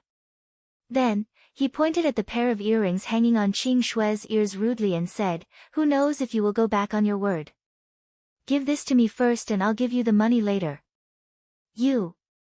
Qing Shui's expression changed drastically. "What's wrong with me? You guys hired me to put on a show to deceive that silly woman. You're so old and you look like this, yet you want to imitate others and have a private date. You might as well do it. Maybe I won't take the money," the local ruffian said frivolously. He pulled Qing Shui closer and directly reached out to take off her earrings. He even gently pinched her pink face. Qing Shui was angry and ashamed. She pushed the ruffian with both hands. When the ruffian saw such a delicate servant girl and there was no one around, how could he let her go so easily? He simply reached out, grabbed her hands and pulled her into his arms. At the same time, he kissed Qing Shui's face. Just as the two of them were entangled, they suddenly heard someone shout, "Men, capture the two of them." The ruffian was so scared that he wanted to run away. Unfortunately, he had already been stopped by two rough old maids. When Qing Shui and the ruffian were sent to old grandma's place, Qin Wanru was still there. She casually looked at the two people below and slightly raised the corner of her mouth. Chu Luo was talking about the process in which she brought people to catch the two people.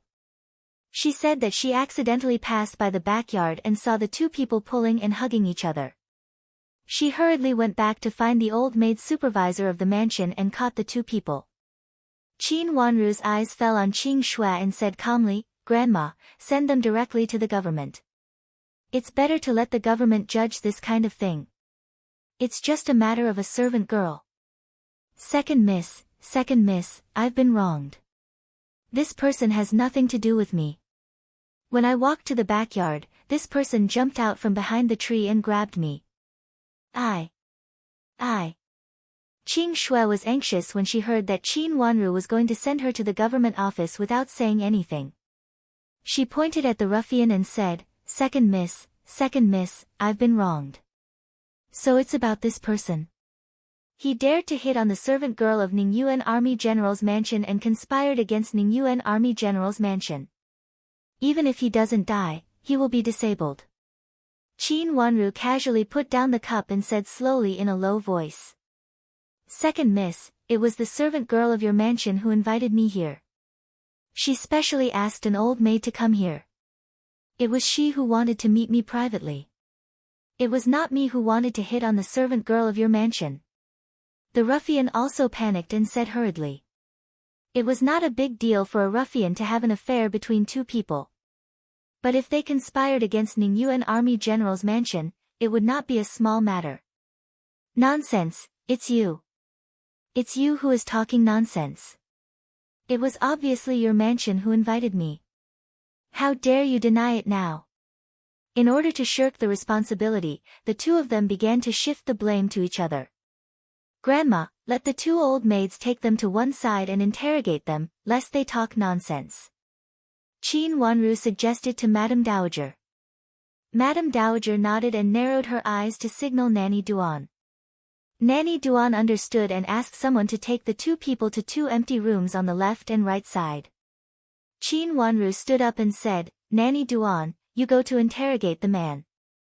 I'll ask Qing Shui. You want to interrogate him yourself? Madame Dowager said disapprovingly. This kind of thing was obviously not a good thing. Madame Dowager did not want Qin Wanru to get too involved, lest her reputation would be damaged. It did not look simple. Grandma, Qing Shui is my servant girl. Even if she did something, it may involve me. I'd better ask her clearly. Qin Wanru looked at Madame Dowager and said softly with a smile. Madame Dowager thought about it and nodded helplessly. Even though she wanted to protect her little granddaughter, she was powerless. If Zhuozhuo could grow up faster, it would also be a good thing. Qin Wanru asked Yujie to follow Nanny Duan to interrogate the scholarly ruffian. Qin Wanru took Qing Yu to the room where Qing Shui was locked up and sat down after entering. Second miss, I'm really wronged.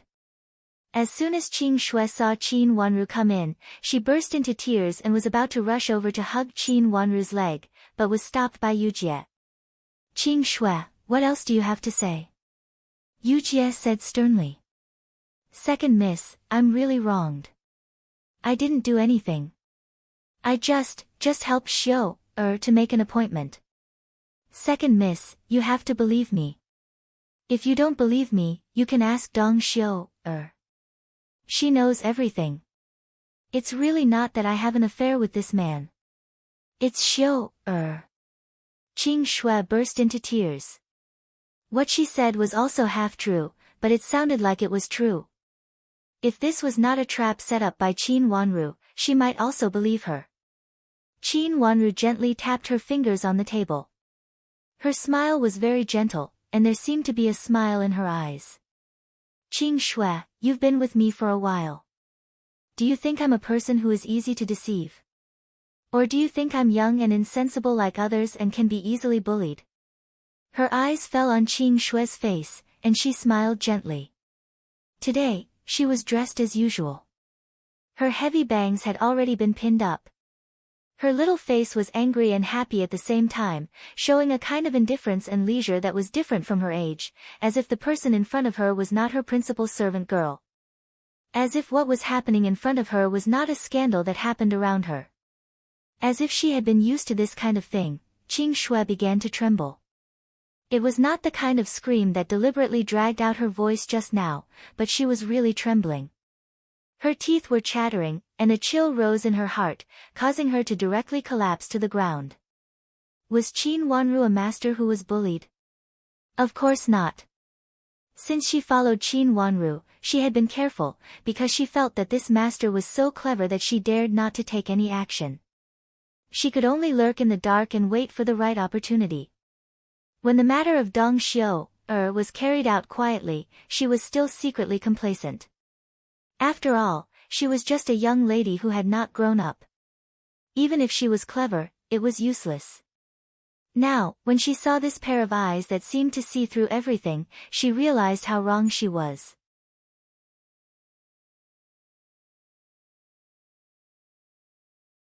Chapter 206. Are you blaming me? Qin Wanru smiled slightly, picked up the teacup at hand, and took a sip. The mist passed through her thick and curly long eyelashes, making her face look unreal and charming. In the past, her delicate little face only had a kind of childish beauty. Because she was still a child, this kind of beauty was still associated with cuteness. Everyone could guess that after she grew up, her appearance would be peerless, but at this time, they would not have much hostility towards her, because her beauty was still a kind of delicate childish beauty. But Qin Wanru behind the mist was unreal, as if she suddenly changed from childish to ethereal and beautiful. Behind the clouds, she seemed to grow up all of a sudden. She was weak with charm, but also cold and beautiful, and even had a kind of chill that made Qing Shui tremble. Qing Shui, you were bought as a slave early, but you did not enter Ningyuan Army General's mansion. Instead, you were raised in a farm, where there were old maids to discipline you. You were smart and good-looking, so you were bought into Qin's mansion for the second time, and then you became my servant girl. But unfortunately, Chu Lu was also bought with you. She happened to know you when she was a child, and also knew that you had been bought into Qin's mansion. Qin Wanru's eyes fell on Qing Shui slightly. Second, miss, you were bought, of course, to deal with me. You were placed by my side, and at least you would know some of my actions. And you are smart, and you would not follow the previous path of Qing Chui. Of course, at the beginning, Madame D left you in the farm not to deal with me, but to cultivate you to be Big Sister's personal servant girl. Qin Wanru continued to say in a low and slow voice. Her soft voice was very pleasant, but fell in Qing Shui's ears like the evening drum and morning bell, and shocked her so much that she almost stared blankly. Not many people knew these things, even Chu Lu did not know. Now that they had arrived in the capital, it was even more impossible to inquire about what happened in the past. But Qin Wanru said it so clearly, as if she was also present at that time. You must be very unwilling. Qin Wanru smiled more gently. She blinked her clear eyes and tilted her head slightly, which made her look a little childish. You think Big Sister is going to be the young madam of Duke Yong, and I, who has been suppressed, will not have a good end, so you are anxious. You volunteered for Dong Xiu, didn't you? Qing Shui's face was as white as snow. It was even paler than when she was caught in front of Madame Dowager. Her eyes were filled with despair. What could be more despairing than being secretly delighted while actually falling into the trap of the person she had schemed against? She thought that she had schemed against Second Mississippi. Madame thought that she had schemed against Second Miss. But in fact, they were the ones who had been tricked. Do you know what will happen if I send you to the yamen? You, a maid, had an affair with a local ruffian and even schemed against your Mississippi. You will be sent to the army after your face is stamped with a word. My father has just become the Ningyuan Army General. There are many people in the capital city who are willing to befriend my father. Qin Wanru narrowed her eyes slightly and continued. Every word was like a sharp sword stabbing into Qing Shui's most secret heart. As soon as these words were said, Qing Shui could no longer stand it. She fell to the ground in tears and snot. This time, she really broke down. Second miss, I will tell you everything. As long as you don't send me to the yamen, I will tell you everything. After the interrogation of Qin Wanru, Nanny Duan also finished. After the interrogation of both sides, Qin Wanru took Qing Shui away, leaving the local ruffian to be locked up. Although this kind of thing was a maid's business, it was easy to taint Mrs. reputation. When Madame D came back, Countess Yong also came with her. Madame D took her to see Madame Dowager. Today, Countess Yong came to Qin's mansion to talk about Qin Yuru and Di Yen. The two families decided to get engaged immediately. This time, she specially brought the 7th generation invitation card to exchange for Qin Yuru's 7th generation invitation card. After 2 generation invitation cards were calculated, the ceremony could be officially held. As for Qin Yuru's marriage, Madame Dowager knew that she could not intervene. So no matter what Countess Yong and Madame D said, she agreed and followed Madame D's decision. Qin Huaiyong had also hinted to Madame Dowager that the marriage between Ning Yuan Army General's mansion and Duke Yong's mansion was also imperative. Since both of them thought it was good, Madame Dowager certainly could not say anything. After talking to Madame Dowager about this, it could be considered that this matter was told to the most senior elder in the family. Madame D and Countess Yong returned to Yulan Pavilion. In front of Madame Dowager, it was just a notice. The specific matters had to be decided by them. Others did not know what Di Yan and Countess Yong talked about in the room. They only knew that when Countess Yong left the mansion, the marriage was officially set. The next day, Di Yan even moved to Qin's mansion. He could not study well, so he wanted to learn martial arts. On the one hand, Ning Yuan Army General's mansion did not have many people. On the other hand, Di Yan might take the path of a general in the future, so he could learn some basic knowledge from Qin Huaiyong.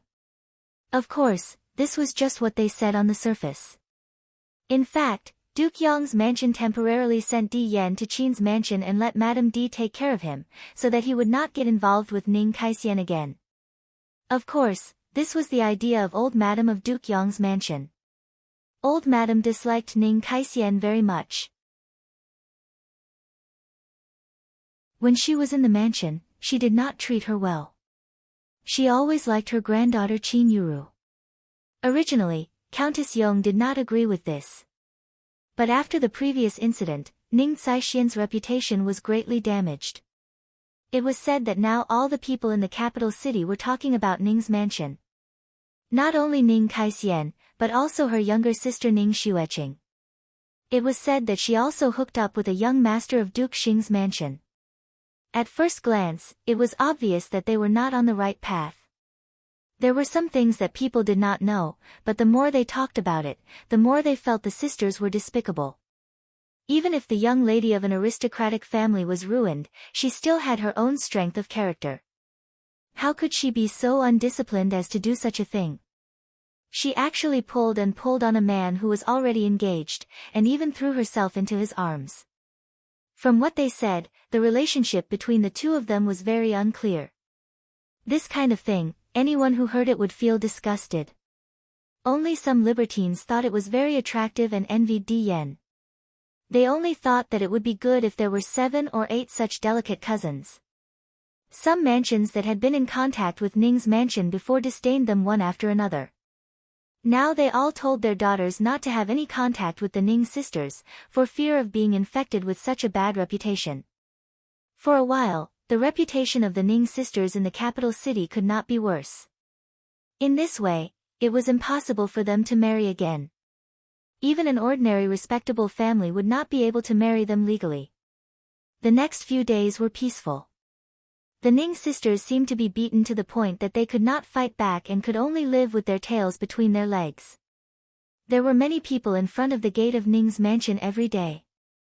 But basically, the gate of Ning's mansion was not opened. Only the carriage of the Ning sisters' father occasionally came in and out. Di Yan seemed to be very well behaved these days. He almost did not go out and stayed in the mansion every day. If he was not talking to Madame D, he was accompanying Qin Yuru. Occasionally, he would ask Qin Huaiyong about some military books. He even did not come out of the study in his courtyard and read books peacefully. It was as if what happened outside had nothing to do with him. In this regard, Madame D and Qin Yuru were very satisfied. Qin Yuru returned to her gentle appearance, but now what she liked most was to greet old grandma with Di Yan. In this way, she could see Qin Wanru on the road or in old grandma's room. She was very proud. Now she was about to become the young madam of Duke Yong's mansion, and Qin Wanru. Mother said that she was just a bitch and she would not let her have a good end. On this day, Qin Wanru was in old grandma's Xining pavilion. Suddenly, someone came to Qin Wanru. Qing Shui hurried out to find Qin Wanru, but was stopped not far from the courtyard gate. Miss Qing Shui, someone sent a letter to you. An old maid came out from behind the tree with a smile and stopped Qing Shui. She took out a letter from her arms and handed it to her. Who is it? Qing Shui took it and asked casually. She opened the letter on the spot and read it. It is said that Miss Qing Shui's aunt looks old. She heard that Miss Qing Shui is in Ningyuan Army General's mansion, so she specially came to find you. She was afraid that I could not explain it clearly, so she sent you a letter, the old maid said. Where is she? There were not many words in the letter. Qing Shui had already finished reading it. She folded the letter again and asked. She is in the back garden. If Miss Qing Shui goes there now, you should be able to see her, the old maid said. Thank you very much. Qing Shui said. Miss Qing Shui, you are welcome. The old maid waved her hand and left with a smile. As a principal servant girl in the mansion, Qing Shui would help as much as she could. No one knew when she could speak in front of her master. Even if she could be familiar with her master, it would be good. Qing Shui stood where she was and did not leave immediately. She picked up the letter in her hand and opened it to read it. Her face became serious. She bit her lip and thought for a while. Then she turned back to Jifang Pavilion, pulled Chu Lu aside, and said a few words before leaving. Chu Lu followed her out of the courtyard. They separated at the gate of the courtyard. One went to find Qin Wanru, and the other went to the back door to see the aunt. The so-called aunt did have a person before. It was Madame D who asked Qing Shui to contact her in order to let Dong Xiu'er send the hairpin. Although Dong Xiu'er was embarrassed to ask her servant girl Chu Er to send the hairpin in front of her, she had been paying attention to Dong Xiu'er. How could she not know? On the day when the hairpin was sent, it was also she who passed the news to the aunt and brought it out. As for other things, Qing Shui did not know. She only knew that Madame D asked her to listen to the words of the aunt. She also told the aunt how her second miss was on good terms with Child D, how beautiful her second miss was, and how much Child D cared about her.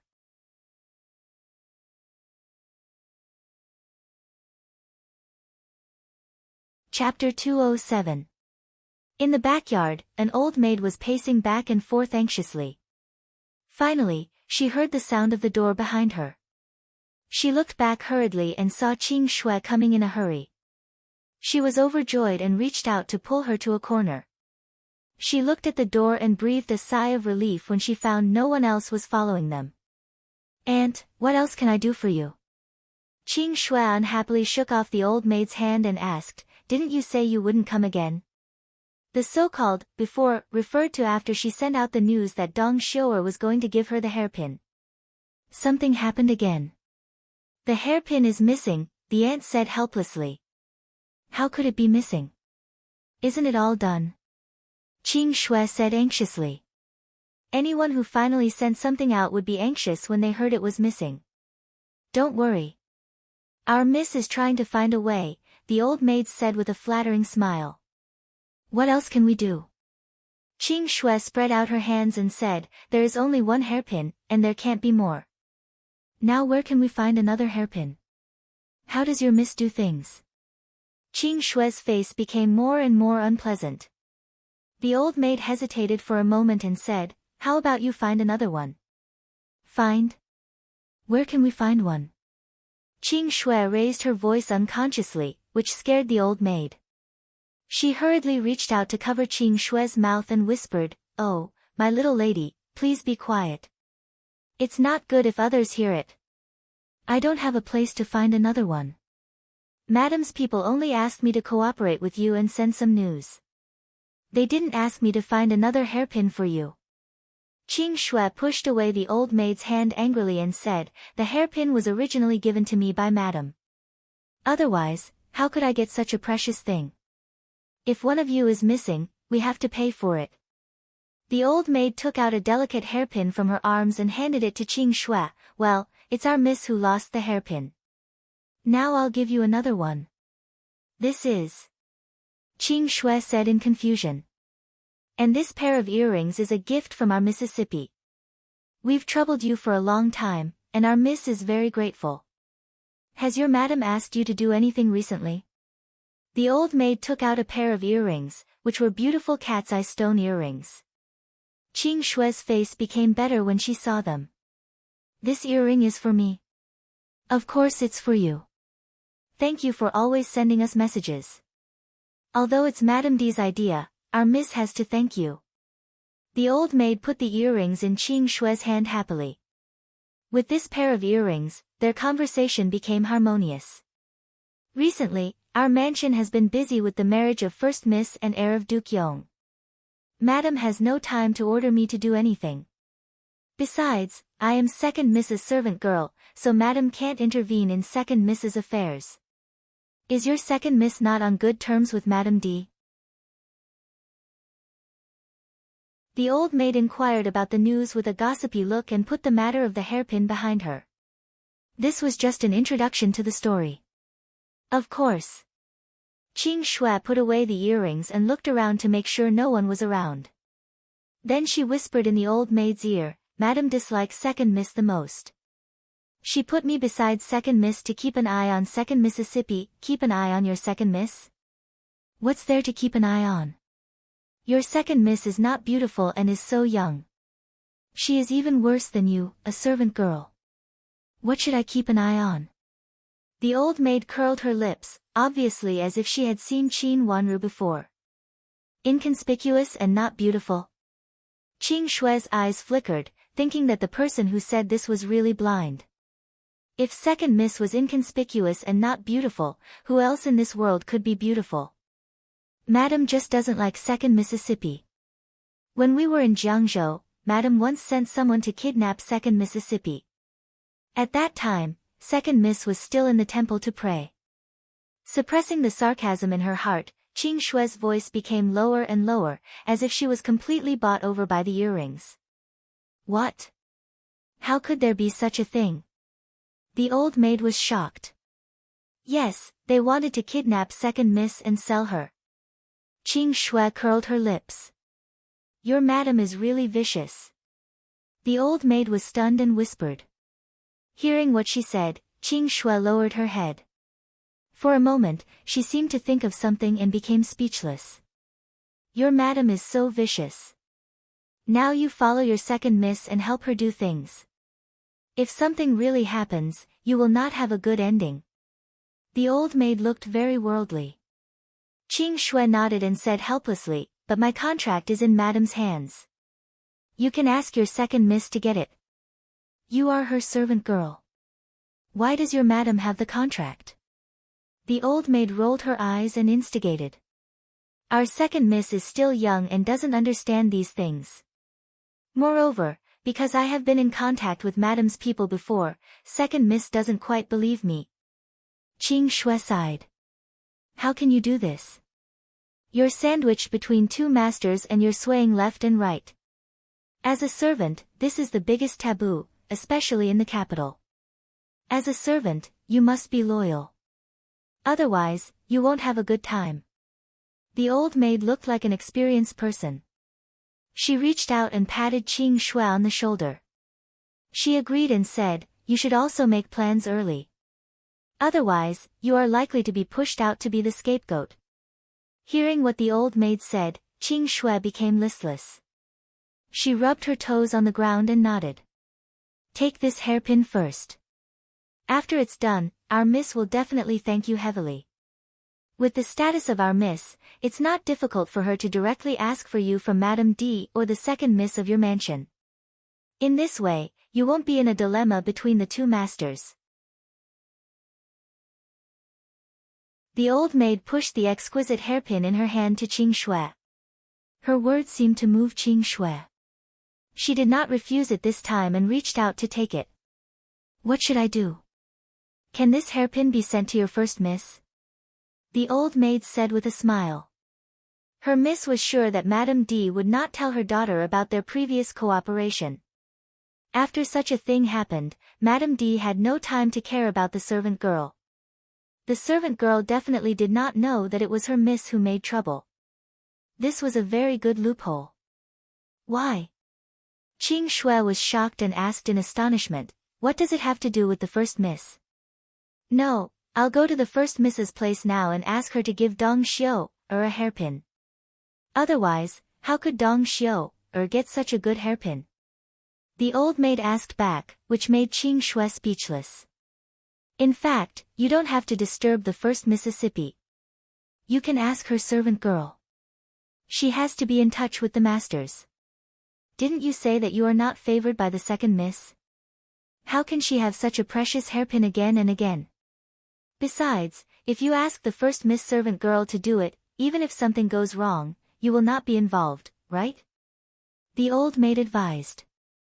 Her words and her previous words made Qing Shui hesitate. Seeing that she did not speak, the old maid knew that she had a chance. She immediately lowered her voice and advised, Miss Qing Shui, with your current status, you'd better not get involved. With your madam's character, you may die an ugly death in the end. You can secretly send this hairpin to the first miss or her personal servant girl, and then talk to your madam. Your madam will definitely agree. Madam doesn't like to involve the first miss in things. Qing Shui lowered her head uneasily. Then you can secretly put it there. After that, you can tell me. I will find a way to find the first miss servant girl and ask her to find a way to send the hairpin to Dong Xiu. In this way, it will have nothing to do with you. Anyway, madam and our miss had a good relationship before, so it is not a big deal. The old maid spoke more and more earnestly, and it seemed that she was considering it from Qing Shui's point of view. Can I? Okay, of course, you can. As long as you put the hairpin in the first miss's or the first miss's personal maid's place, it's done. What happens next has nothing to do with you. The old maid pointed at the hairpin and said. But I don't know how to send it. You can see the first miss putting it on the road when she comes here. It is such a beautiful hairpin. Your first miss will definitely like it. Qing Yu's words were exactly what the old maid wanted. She hurriedly offered away with a smile. In this way, you don't have to show up, and you don't have to associate with the first Mississippi. You can also stay out of it. Well, okay. Qing Yu was persuaded and nodded. I'll be in the shop opposite behind you every day these days. If you put the things away, come to me. Our miss will do the next thing. The old maid said confidently. Okay. Qing Shui nodded. This matter was settled. Qing Shui also put away the hairpin and returned to the mansion. After closing the back door, Qing Shui smiled at the old maid guarding the door and went back. When she returned to Jifang Pavilion, Qin Wanru had already returned. After asking to see Qin Wanru in the corridor, Qing Yu led her in. In the room, Qin Wanru also just arrived. First miss, this was sent by the previous aunt. She said that she would send the hairpin to the first miss or the first miss personal servant girl, and this earring is for me. After entering the door, Qing Shui told the whole story in detail. Then she took out all the hairpin and earring and presented them respectfully. Yu Jie came over to take the hairpin and earring and put them on the table in front of Qin Wanru. The earring was inlaid with cat's eye stone. The cat's eye stone was transparent and looked very good. This hairpin was even more exquisite. Qin Wanru's eyes slid over the hairpin, and her eyes became deep. This hairpin was indeed very exquisite, or it could be said that it was different from ordinary exquisite, but this style did not seem to be newly made. Qing Shui did not understand the meaning of this hairpin, but she did. This hairpin was not newly made. It should be handed down from the ancestors. Such a hairpin could not be owned by ordinary families. She picked up the hairpin and looked at it carefully in the light. There seemed to be no mark on it, but under the sunlight, on the butterfly wing lace made of exquisite gold ornaments, there was a very small ancient character. Seeing the character on it clearly, Qin Wanru smiled. What a coincidence, what a coincidence. It seemed that Ning Kaixian had also put a lot of thought into it. Very good. Ning Kaixian, Qin Yuru, and Madame D were not easy to deal with. They were all people who could viciously sacrifice others for their own interests. Then let them fight each other.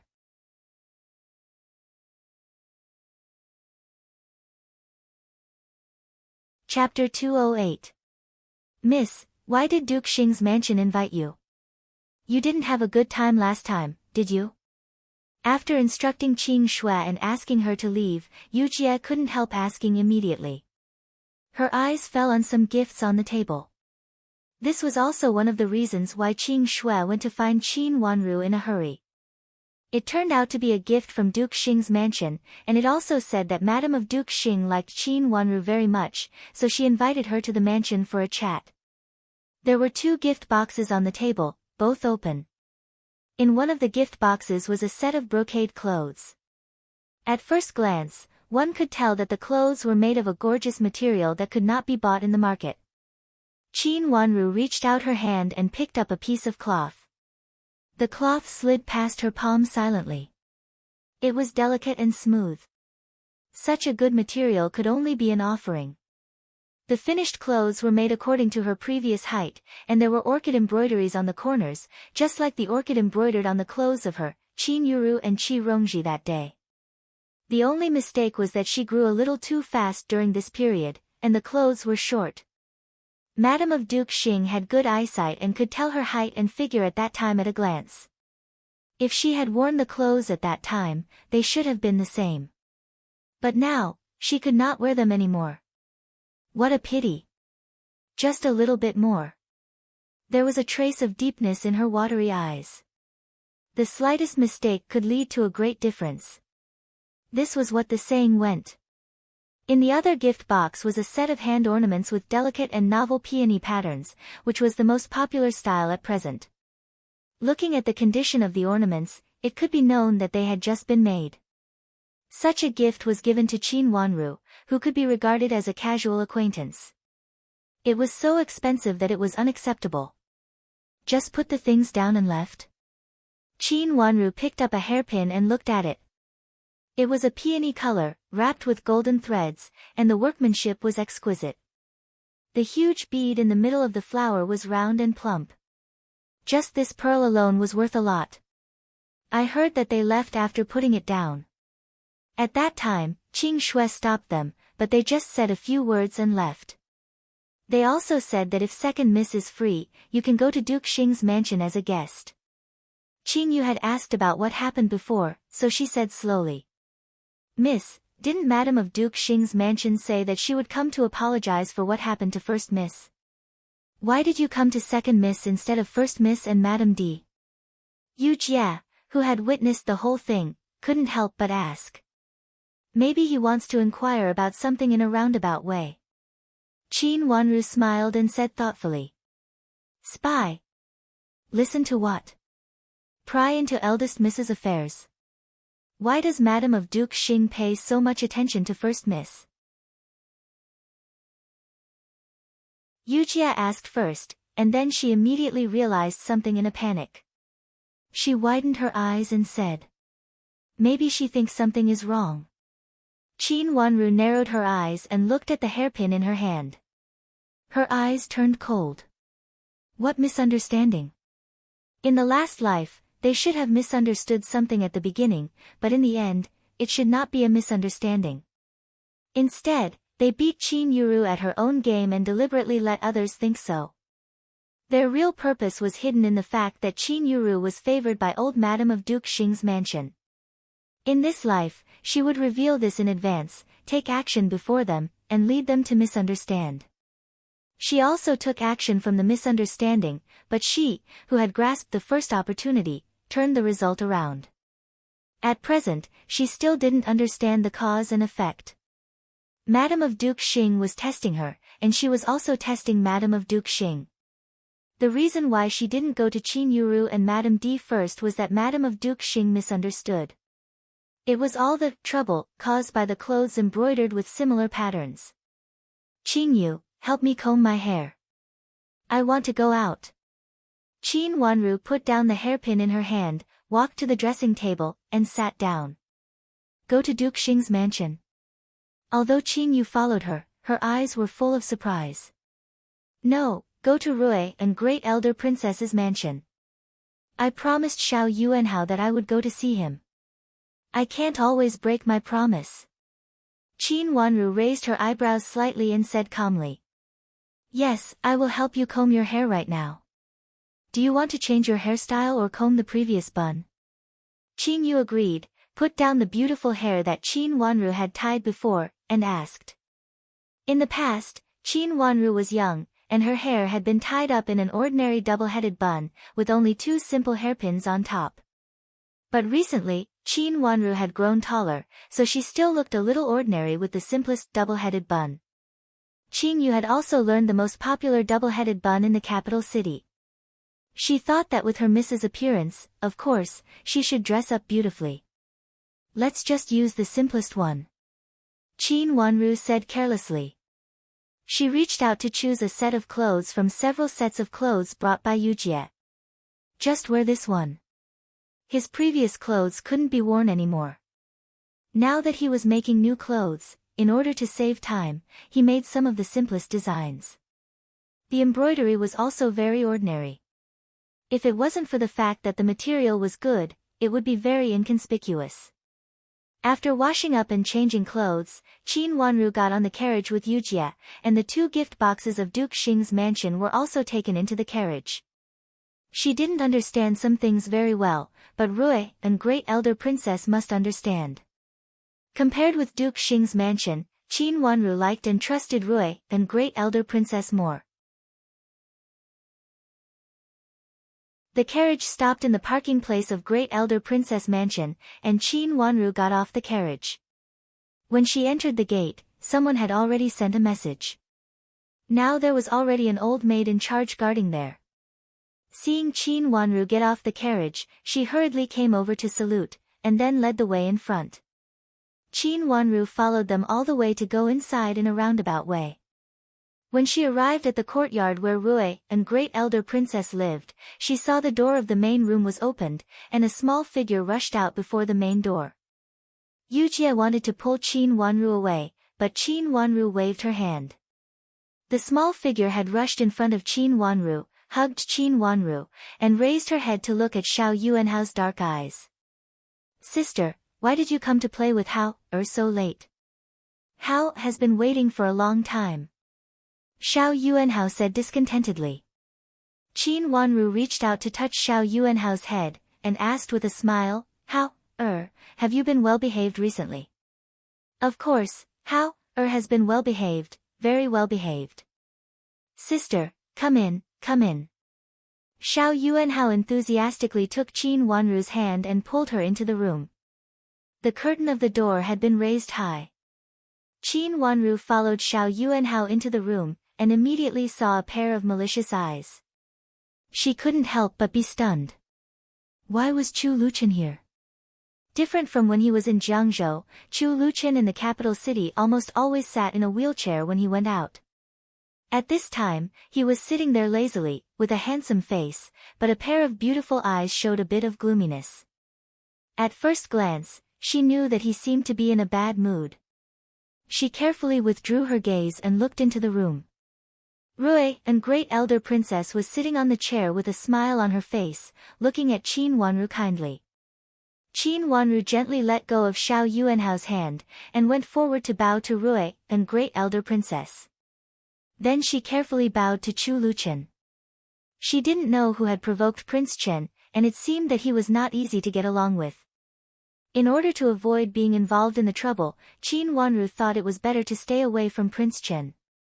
Hao has been missing you, and he said that you promised to come to see him when you were in Duke Xing's mansion, but you didn't come. These days, he has been quarreling with me every day. After Rui and Great Elder Princess invited Qin Wanru to sit down, she laughed. Father's order has been given, and the mansion is very busy, so I can't get away for a while. Qin Wanru said modestly. Rui and Great Elder Princess looked Qin Wanru up and down. She hadn't seen Qin Wanru for more than a month, but Qin Wanru had changed a lot. First of all, she was taller. Although she still looked childish, she vaguely looked like a little girl. Her delicate little face also looked more charming and beautiful. The beauty that had been ignored because she was too young gradually attracted people's attention. There were many beauties in the palace, but Qin Wanru was definitely one of the best when it came to the beauty of facial features. Moreover, her lips were bright red, which made her look more and more beautiful. Fortunately, she was still young and looked childish, so she was not particularly attractive. Chu Luchen, who was sitting on the side, didn't say anything, but raised his eyebrows. He hadn't seen this girl for a long time, and she had grown up. She was no longer as short as a 3-inch nail. This was really surprising. Luchen, if you are not feeling well, go back early to have a rest. You still have to keep in mind what your imperial grandmother asked me to tell you. After all, it's your health, and your imperial grandmother will feel more at ease if someone takes care of you. Rui and great elder princess turned to Chu Luchen and said softly. She said gently. Chu Luchen lowered his head and said slowly, "Thank you, Grand Aunt, but speaking of this," he seemed to hesitate for a moment and then didn't say it. For a moment, the room was quiet, and Qin Wanru heard the sound of her breathing lightened. Rui and great elder princess thought that he would refuse as usual, so she tried to persuade him again and again. You are so unreasonable. This is not only your imperial grandmother's concern, but also your imperial uncle's concern. They are always worried about your health. They have mentioned it to me again and again. Rui and great elder princess thought that he would refuse as usual, so she tried to persuade him earnestly. In fact, he had been trying to persuade Chu Luchen for a long time in the past few days. He refused to relent. If he didn't relent, no one dared to force him. They were afraid that he would hurt his body again. Then send 2 palace maids over. I heard that the Empress has been preparing for a long time. As long as you agree, she will send the best person here. Rui and great elder princess said tentatively. Qin Wanru felt that she seemed to have heard something that she shouldn't have heard. She became more and more cautious. I want to choose 2 good-looking ones who are pleasing to the eye. Chu Luchen raised his head. Although his face was pale without a trace of blood, he was still an incomparably handsome young man. His behavior was also elegant and noble. He glanced at Qin Wanru, who was standing obediently beside him, and his lips curved into a smile. He said casually. Okay, I will go and tell your imperial grandmother later. Finally, he relented. Rui and great elder princess thought that it was worthwhile to stare at him again and again these days.